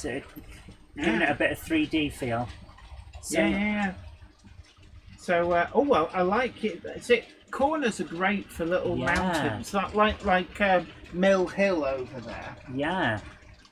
This is an interesting look at how he's done it, which I really appreciate. Yeah. Ah, so you can take the roof on and off the... Well, yeah, that's a good idea, It is a good idea, yes. Because otherwise, all you see is like acres of roof. Yeah. So he's got the tunnel portals positioned now. Okay, if he's putting the text at the top... Give me like 1 second to move the overlay for the sponsorship. There we go. Right, now we can see what's going on. So he's made sure the tunnel works and that everything goes through. That is always very wise. Yes. And these are they're sold by Pico now, but they used to be made by a company called Merit Plastic Products. Beep, beep. I've used the same tunnel mouths. They're relatively inexpensive and pretty good. They do a single and double track version. Internal reinforcements. I like it. Hmm. That is a good idea. And presumably as well, this means that you can stop trains that derail from disappearing into Yeah, the it'll make inside it of the much hill. harder for things to fall over. Yeah. Piecemeal building up. This is a great idea. One of the things I always consider doing is painting the inside of your tunnel in black, just like matte black. Because then it hides the fact that there's not actually a tunnel in there, as it were. It just makes everything look dark and dingy. Yeah, and if you get a spray can, Yeah, just but you've got to be go for it. careful. You wouldn't want overspray onto all of Well, the... no, you spray the stuff beforehand. Well, yeah. Although you've got to make sure you get the right kind of spray, because certain sprays with the solvent they use will eat through the foam. So you've got to be careful. Is that foam that they've used? That's modelling foam on the sides. Oh, I thought it was card. Oh, you're right, it is foam. Yeah. Right, and that fills in a little bit between the forms. That actually looks like they've used scrap polystyrene. Again, yeah, I think you might have. Yeah. Again, making sure that anything that falls off isn't going to be a problem because it can't go very far. Yeah. The thing is, though, if something's going to derail, you know it will derail in the middle. Right in the middle. Right, and it'll be a bugger to try and get to, but... You'll have to poke it out with a stick. Actually, that's where... Oh, wow. Where's it gone? That's Ooh. the top. Oh! Right. So he's put a liner through it. Oh, colour me intrigued. I Oh, that like is this. fantastic. Oh my. And look how he's painted up and weathered the portals. Yeah. One of these is pretty good for prodding things through. Oh, Yeah. look. Oh, yes. And looking down, does that go all the way into the tunnel? Yeah. Yes. Oh, I approve. This is amazing. Oh, yes. So just setting out how he did the stonework. To get that lovely weathered stone effect. Oh, That is something special. yes. So now that's going to slide down into it. So this is on the inside. How they put walling in. So when you peer in, you can see the walling, and it looks like they've used some kind of veneer. It's nice. And these weathered bits here and there. Very clever. Yeah. Oh, and he's even put in the recesses. This is incredible attention to detail. I am very impressed. So you've got refuges in the tunnel, plus the vent in the middle.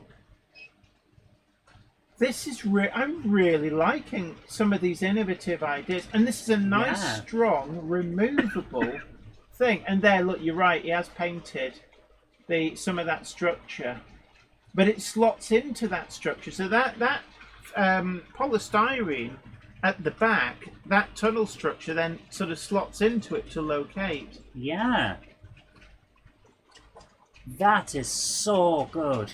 I'm liking this. This is, and I like the way you see as well. You get the light coming down the vent in the middle. Yeah. So when you look through the tunnel, you see that little pool of light in the middle. That's really good. Wow! It also means when you send a camera wagon through, it doesn't, it doesn't break the suspension of disbelief. It's kind of, it looks like it's going through a tunnel all the way through the tunnel. Yeah. Huh. Ah. Super impressive. Yeah, I'm liking this. Oh my goodness. And it all just slides. Yep, he's painted the polystyrene. Yeah. Oh, I like this. That is so cool. That reminds me, I've seen drone footage above one of the portals in Kilsby Tunnel, and that's exactly what you see. I think it's a great angle, and all the tracks ballasted and painted, and now this is where the magic happens. So what is that he's using? It looks to be. Oh, it's going to tell you now. Wire mesh, yeah. See, normally you could use all sorts. This is where PVA J Cloth Allen comes in with his technique that I've used. But also I think that's plaster of Paris, isn't it? Look, that I'm not sure, because that's like brown. You could also use like paper covered in sort of saturated with glue. Yeah, there's many different techniques, because your wire mesh is giving you a lot of the paper strength. with glue would be papier mâché. But also you see there at the back, it's used, looks to be scrap bits of like plastic. Just make to sure stop that it sticking to the back seat. Yeah, very smart. So this is really turning out nice again. I am super impressed. This is so clever. Yeah. And of course, if it's brown, there's your first coat for the ground. Well, to some extent. Actually, there's an interesting fact that it could be plaster that's been pre-painted with brown. Plaster sheets. Double layered them. Yeah. One of the things about the mesh section, people always used to advocate using chicken wire. But I find, unfortunately, the chicken wire is too big a mesh, and you end up with the pattern of the mesh showing through it, the plaster, because it sags a little bit. So that mesh is much better for the task. This is incredible. And of course, once the plaster sets, the wire mesh isn't load bearing anymore, so you don't have to worry about it. Yeah. Theoretically, you could peel it off the inside, but nobody ever does that. No. Because that sounds like an awful lot of effort for very little gain. Yeah. Right, I think they've put a little bit of brown paint in the water that they're dipping the plaster sheets in. If you look there... Yeah, and like I say, there's your first layer of colour. What it means is that if it gets chipped, it doesn't look suddenly glaringly white. Yeah. So, and I find the plaster cloth level really, really therapeutic to do. And then this is painting the ground. Yeah. That's what I said before. A lot of people sometimes attempted to paint the hill green before they put the grass on. But actually, no, never paint it green. Always paint it earth colours. And then Is he using static grass straight onto wet paint? No, I think he's put glue over the top. Yeah, there's glue on there. Oh, there's glue. So there's different stages going on here. Because that was something I was always wondering. Can you static grass directly onto wet paint? I like World that, yes. Scenics mud added as a path. Yes. This is coming together, and like static grass, look at what you can achieve with it. And I like the different colours that he's doing. And we've got the rocky outcrops as well. So there's a lot going on here. So there's a different colour of grass being added here. I always pre-mix them in the static grass applicator. I know what you mean, but this is a different level of making sure he gets exactly what he wants. So this now is very, very fine scatter on a layer of glue, and this is to build up like the earthy layer. Interesting. Because remember, I always say that texture, the eye sees texture as much as it sees colour. Absolutely. So texture is very, very important. What's he doing? Is that white paint or is it glue? White paint straight onto plastic textured wall. I'm betting he's then going to dry brush over the top. No, he's going to rub off to get the effect that you would have got if you'd overpainted. This is to get the mortar courses. Yeah. So it's the a very paint is effective way of doing it. In the mortar joints, and this is the method that Les uses. Yes, it is. And it is very effective. There are methods to do mortar. I've always used the very, very watery paint. I was thinking watery paint as well. And it kind of just it collects in the grooves. But if you've got very subtle brickwork, that doesn't work as well. It works really well on the like the ashlar style stone courses. But in terms of fine brickwork like this, then that is probably a much better technique. So these are knock spruce trees of various sizes. Look nice. Good. Right, so that wall's gone up the front as a retaining wall. You see it down there, right? I do, yeah. So this is coming in really well. And these are actually quite good for making up a really big bulk forest. Yeah, this is the you love this stuff, don't you? The wooden stuff. The kind of woodland detritus. Yeah. So fantastic. This is and this gives you the kind of the muck and rubbish that collects under trees. Yeah. Forest floor covering. And there you have it. Look at that. He's shown you the simple techniques to make all that up, and it's really come together. That is so good. Oh my goodness. I love the ventilation portal. I want to add one now to Jablight Mountain. I've been thinking of renovating Jablight Mountain for quite some time, and this is inspiring me to actually get on and do that. Look at that. He's got so much texturing and colour. That's kind of, sorry, I keep glancing over it. Move forward, Zoe. I want to... That is phenomenal. I need a ventilation tunnel on Jablight Mountain, and I'm increasingly thinking of just taking a Dremel to Jablight Mountain and cutting it all out and starting again. Oh, I love the path! The path! Yeah. It's incredible. With the World Scenics mud, that really does work well. Oh man. I love it. Absolutely love it. And you can see that forest floor detritus really works. And it blends the model to the back scenes so well. And you can now look down there and see the trains going by. Love it. Absolutely love it. This is amazing. Loving the debris that's on the top as well. Yeah. Oh, this is lovely. Thank you so much for sharing that with us. That was incredible. Thank you so much. It's given me a lot of good ideas, actually. I think it's given a lot of us a lot of good ideas. Renovating Jab Light Mountain. I need to do it. I need to, Gromit. I need to. Okay. It's not Gromit. It's like, I precious. 7 or 8 minutes left. All right. So we've got any others coming? We have. I love that. That was amazing. Really Thank you so much. That's Ralston. Thank you so much. So we've got 3 left. Do you think we got time? Those are photos. Yes. So this is from Roger Windsor, who says, "Congratulations to Jennifer Kirk, first model figure on my new layout, Mrs. Mop." This is from the Model U figure that you can order off. Yes, it is. Some really good customizations. I still love the Roman charioteer, but this... I'm surprised that didn't win, in our little contest. Yeah. But W.H. Smith and Son. Oh my goodness, you've gone back in time a long way. Yeah. So there we go. There I am, sweeping up. Probably all I'm good for. But, I love that. That is fantastic. I love the ingenuity of what people are doing, because with hindsight, it was a very restrictive pose I posed I'm pressing the wrong button there. There we are. There we go. What does that say on the side? I believe it's Knockers Lane, but I might be mistaken him for someone else. No, the dock worker strike. Oh, look at me there! Look with the brush. Oh, this is brilliant. Really good texturing on these tiles as well.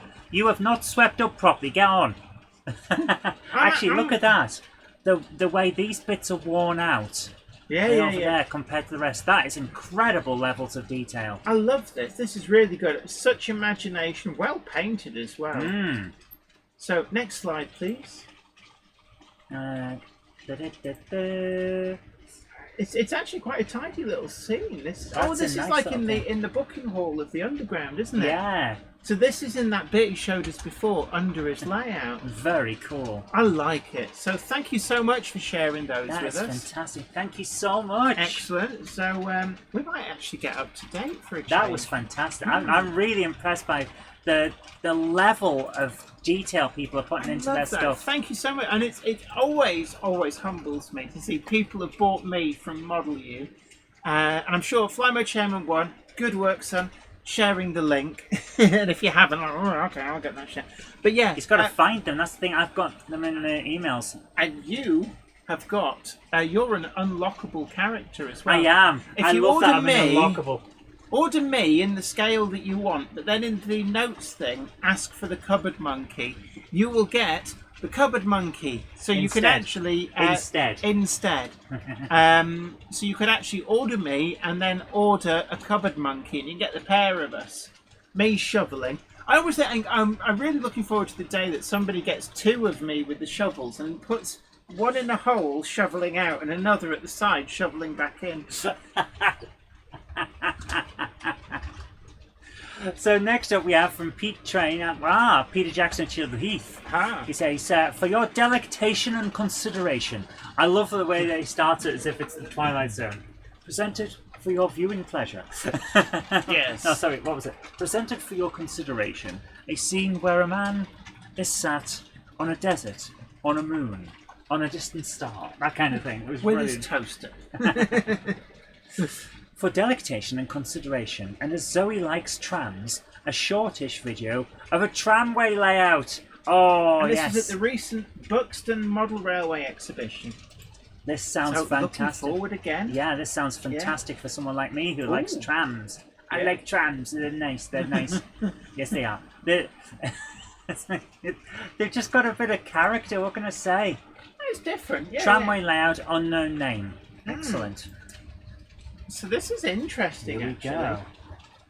I'm going to say Austria, like an Austrian base. There we go.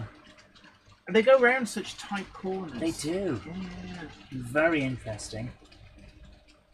And it's like one long thing. It reminds me actually of being in Bonn in the 1990s. That's an interesting bus style at the back, where it's got the higher level with the extra lights. There's the type. I like that. See, that tram reminds me of that red and white one at the front. They remind me of the ones that I remember at Bonn. I'm thinking the yellow and brown one that was further back reminds me of the type that I really go for. These modern ones are very interesting though. Yeah, a little bit like the Metrolink ones. Guessing they're built by the same company, but I'm not sure. So this is a lovely little layout. Yeah. A lot of variety going on. And it's like a squashed dumbbell. That's my kind of tram there, beep, Oh, beep. that is Roco actually do that, and one of the things to look out for actually, Clark Railworks. If you're after trams, those style trams do occasionally come up from time to time. I think it was Roco, might be Bemo, one or the other, or both, actually did model trams that you could buy. There was one sold in the DCC Concepts.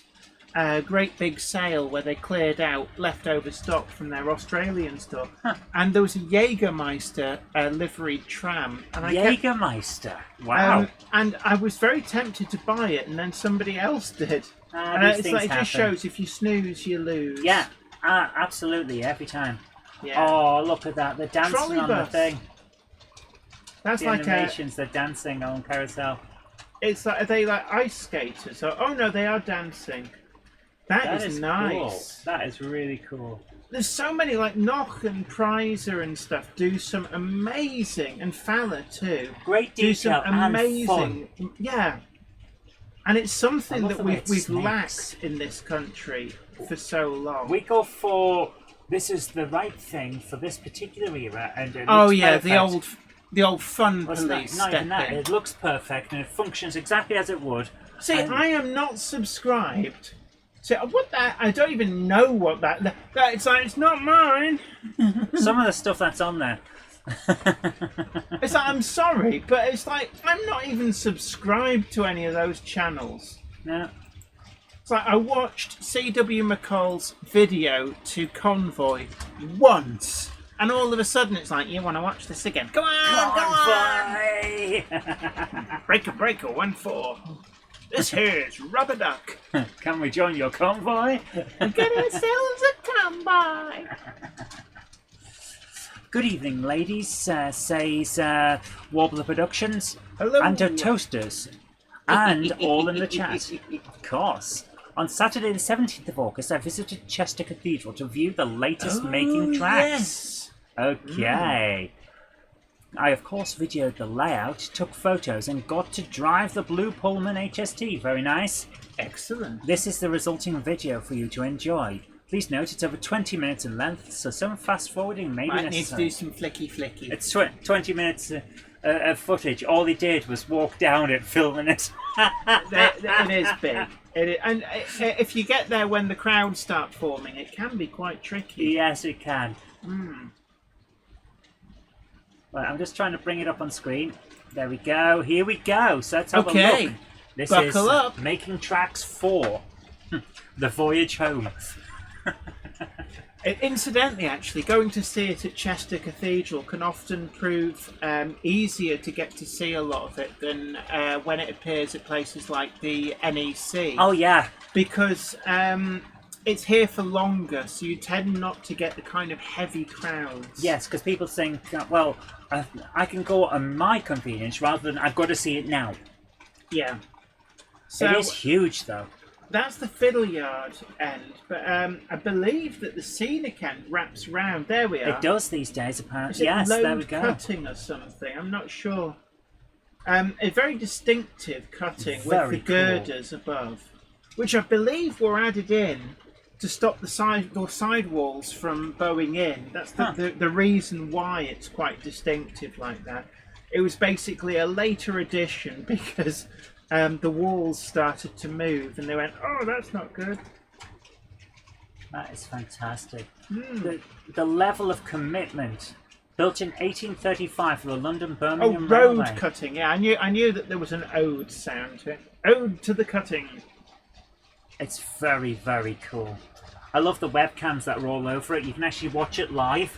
And in part, I wonder whether they didn't have them at the beginning, but I think the proliferation of people putting cameras on it made them think, "Oh, that's a good idea." Yeah. I know that, like the camera wagon, we sent a camera wagon round one of the earlier versions. Yes. And after that, they started putting out videos of doing it. I think they looked at it and went, "That's a good idea." Well, they did ask you what it was. Yeah. Which, of course we're going to tell you if people want to know. Yeah, we're not one of those YouTubers who pulls up the ladder after No, us. of course not. The Pride Train! As far as I'm concerned, we all ascend together. Yes, we do. The Pride That's Train it, we're a community. Exactly. So, I love these tunnel portals are very, very interesting. They're very well modelled as well. These things are custom for this Oh, thing, yes, aren't they? A lot of this stuff is custom. I remember seeing that you can now buy some of them from various companies, but they were had them 3D custom made printed. originally for making tracks. Yeah. This is They astonishing. remind me a just little how bit of much there Kilsby is Tunnel here. Portal. I don't think it is. What I find amazing is that those houses there, I can tell that they're post-war. Yeah, They've managed. What I'm saying is that they've managed to get different styles of housing, so it's not all monoculture of buildings. Everything looks right. All that fencing. Imagine how long it took to put that fence in. It's the overhead catenary, which I was at. Was it a Great Electric Train Show? And I was They were talking having to put it in because it was something that you can't just leave on. Yeah, and Pete was doing some soldering, and it's like that looks like a thankless task. Yeah, but necessary to get the full realism. This is very cool. Alright, the little adverts available now from Pico and all of that. Because I think that they're sponsored by Hornby, and I guess they're sponsored by Pico and all sorts, but this is nice. Yeah. And the mirror finish on some of the buildings. It's very cool. I like the backdrop as well. It's really well done. That's the thing. Railcam. If you go to the Railcam website, you can watch Making Tracks live. So you can watch real railway locations, but also Making Tracks. Yeah, the Railcam website has the live feed from this. Excellent. So, of course, anybody who's overseas, we've got a lot of people watching from Australia, India, South Africa, France, Germany, Norway, Sweden, USA, Brazil Canada. and Canada. And also a very, very small island somewhere in the mid-Pacific Ocean. I'm just making that up. Maybe there is. I don't know. Are you saying Pitcairn Island's tuned into this? No, Pitcairn's in the Atlantic. Is it? I couldn't tell you. I do know we've got some people in Thailand watching. Confusing it with Rockall. Yeah, Pitcairn's in the Pacific. Yes, I think you might be right. This is very cool. This is nice. Yeah, so you can watch this from anywhere in the world. Obviously, if you live in Billabong Creek in Australia, it's a bit which of a is an actual place. Probably. The way you said it sounded like it was real. I don't know. Anybody from Australia, do let me know. Am I making up Billabong Creek, or is it a real place? This camera angle doesn't quite give you the correct impression of how long this thing is. It's huge. It's absolutely massive. Huge. And this is just part 4. Yeah. So I'm really looking forward to seeing whether they're going to try and put parts 1, 2, 3, and 4 all together. I think they can actually, because this bit, you could make this bit part of what is currently the fiddle yard. Yes. So you wouldn't need any extra length, but you're just increasing the scenic section, which I think in many ways would be a good idea because it increases the viewing side and reduces pressure at any one location as people try and watch the layout. Yeah. So thoroughly Oh, I enjoying like this bit where you've got the road going in, and from what I can see in that angle, it really looks like that road goes into the back scene. Yeah, there's techniques for doing that. Actually, Callum Wilcox over at SDJR 77F. I forgot. You picked a complicated YouTube name, but Callum Wilcox works for Pico. He's done some great models using that technique. But yeah, this is really, really good. How are we doing on time? Oh, we've gone over 2 hours. We've gone over, but I'm going to jump this onto another bit. Hit the lever. Because this is very nice. The viaduct and all that. I mean, it's very definitely cool. a great day out. If you do find yourself in Chester, it's well worth it. Absolutely. I don't know how long it's on for. Do check online for... Chester Cathedral website will tell you. Yes. And another look, final look at the... At road cutting. Yeah, it's so good. Wow. It's running free because it didn't get coupled up. It's like, I'm free! Run away, run away. I do feel, though, that, this is one of the banes of railway modelling. The more you do it, the better you get at it. And I now look at Weir Yard and think, if I'd started building this now, it wouldn't look like this. There'd be a lot more attention to detail. You'd have a loop and all sorts. So, and in some respects, there's a part of me increasingly thinking, I need to start redeveloping bits of Weir Yard. Because there's huge areas which I don't really use. So... this bit over here, thank you so much, Wobbler, for sending that in. I don't tend to actually use most of this. That was amazing. Thank you so much.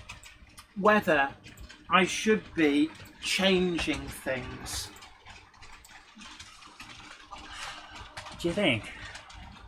Yes. I mean, look at all these empty tracks up here. They're just not really usable. You're using them right now. Well, a little bit. Oh yeah, yeah. So this area up here. I don't know, it's like...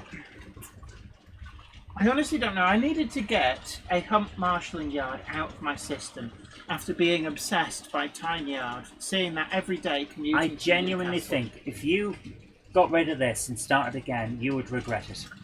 I think what I need to do is take little areas and redevelop them and do it sequentially. Yeah. I think Jablite Mountain is top of the list. Because I know so much more about doing scenery. I want rocky outcrops. I like the idea of that vent. Yeah. And I think that area with the tunnels needs redeveloping. There's also a few other areas that need changing. So yeah, it's long-term plans. That bit, though, actually, I mean, I don't know where I'd put all those wagons if I redeveloped all of that. And I quite like that large area of wagons, but it's the top part of the yard. My issue, though, is if you got rid of this Jablite Mountain here, the whole of this area would change. The whole perspective of it, and I'm not sure that's a good idea. No, I think one of the things I want to do with Jablite Mountain is actually create a scene at the top of it and add a working loop of 009 that runs through a little tunnel and have like a waterfall in the middle, a river, pond, bridges, all sorts of stuff going on up there. At the moment, it's... You just don't like unused space, and at the moment that's a big unused space. I mean, so if I were to grab this, we could talk about it as you see it. Okay, yeah. So you're going to try and show off.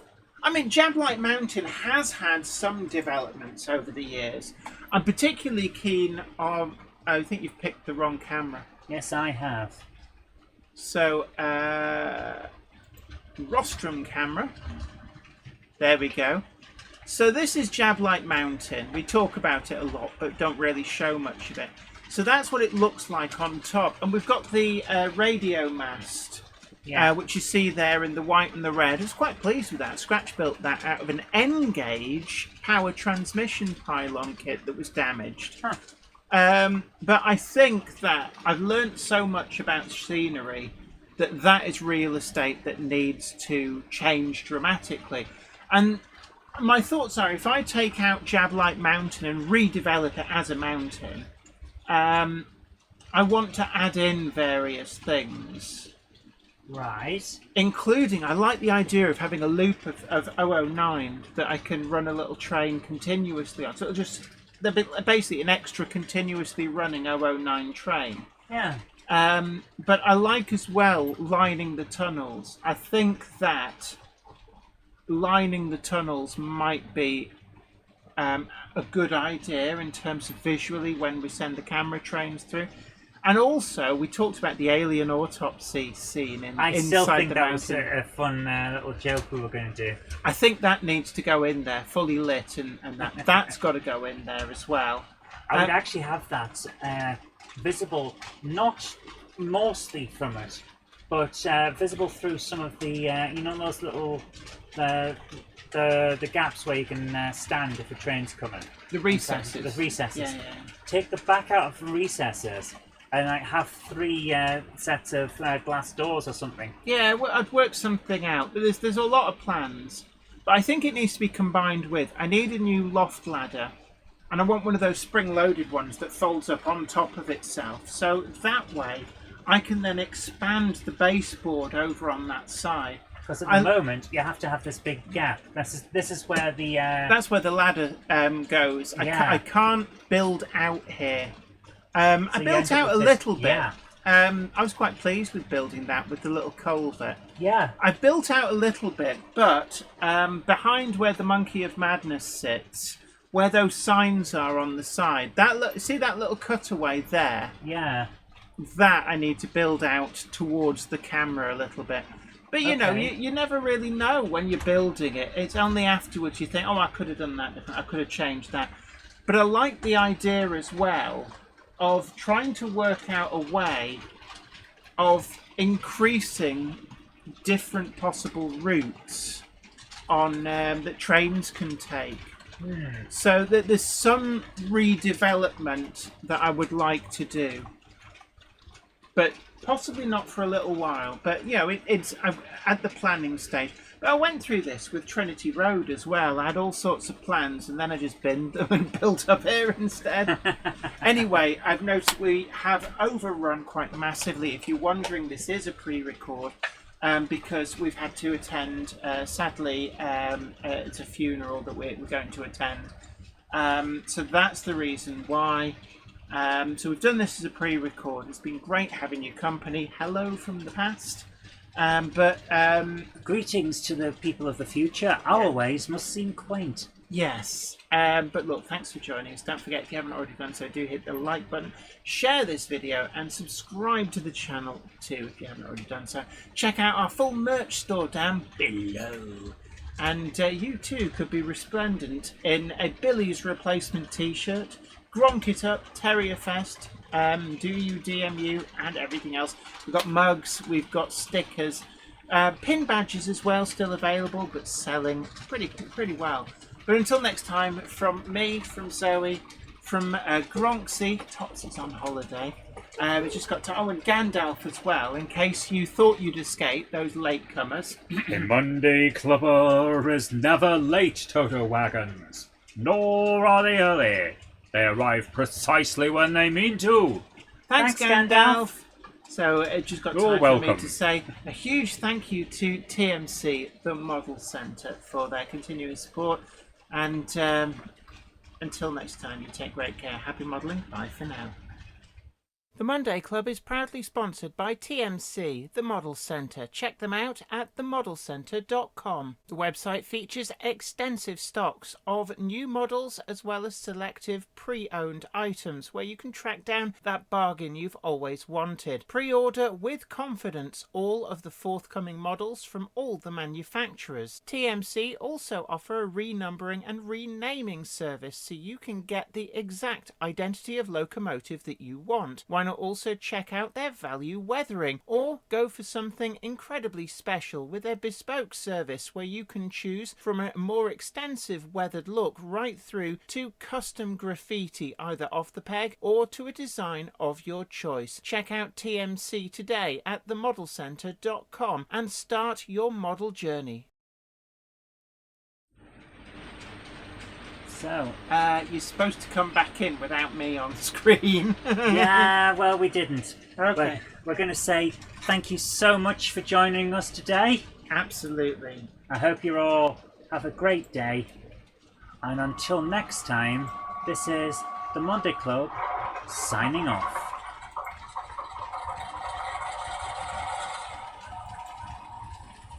train now departing is the somewhat late 9:05 service to Grove Street Yard, stopping at Bolton Trinity Road, Mineth Tatis, Tatis Neworth, Packham on the back.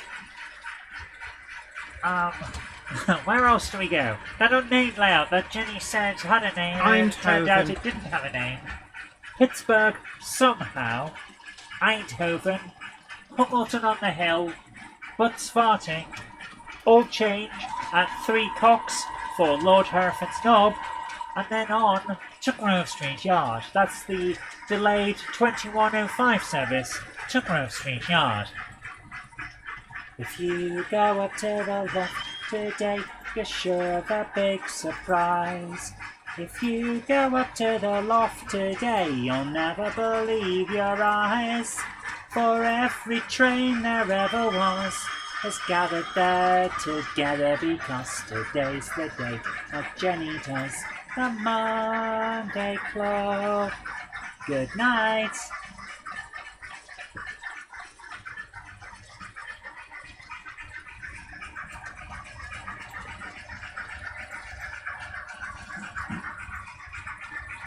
This is that awkward bit where we just sit here, but as we're pre-recording this, it just feels a bit silly. Oh, that's a nice view. There you are, everybody. You can enjoy. You can actually see quite a bit of Jablite Mountain there. Yeah, the Jablite cam is doing quite well. It doesn't look too bad. I don't know, but I just like the idea of having a waterfall, a lake, a river, and a little 009 railway. Just trying to get there, yeah. I got knocked a little bit the other day so you could see the edge. Oh dear, you might fall off. I do like the Bristol Bulldog, but Yeah, I'm not sure that that's the right place for it, but it's as good as Well, any. where else would you land? In the sheep? I don't know. It needs to be held up by a piece of string like the Spitfire. What's that noise? That whirring? Wow. It's compressor fan, I think, or a radiator fan or something on that class 25.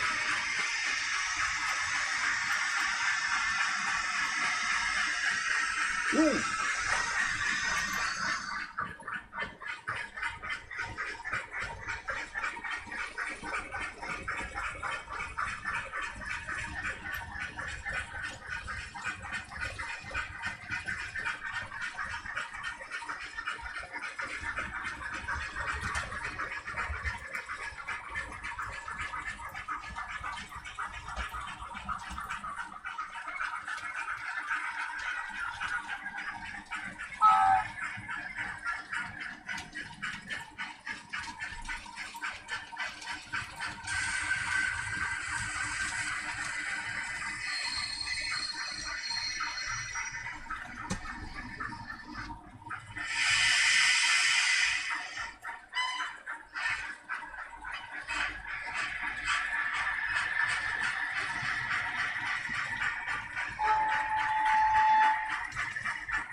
Take care, everybody.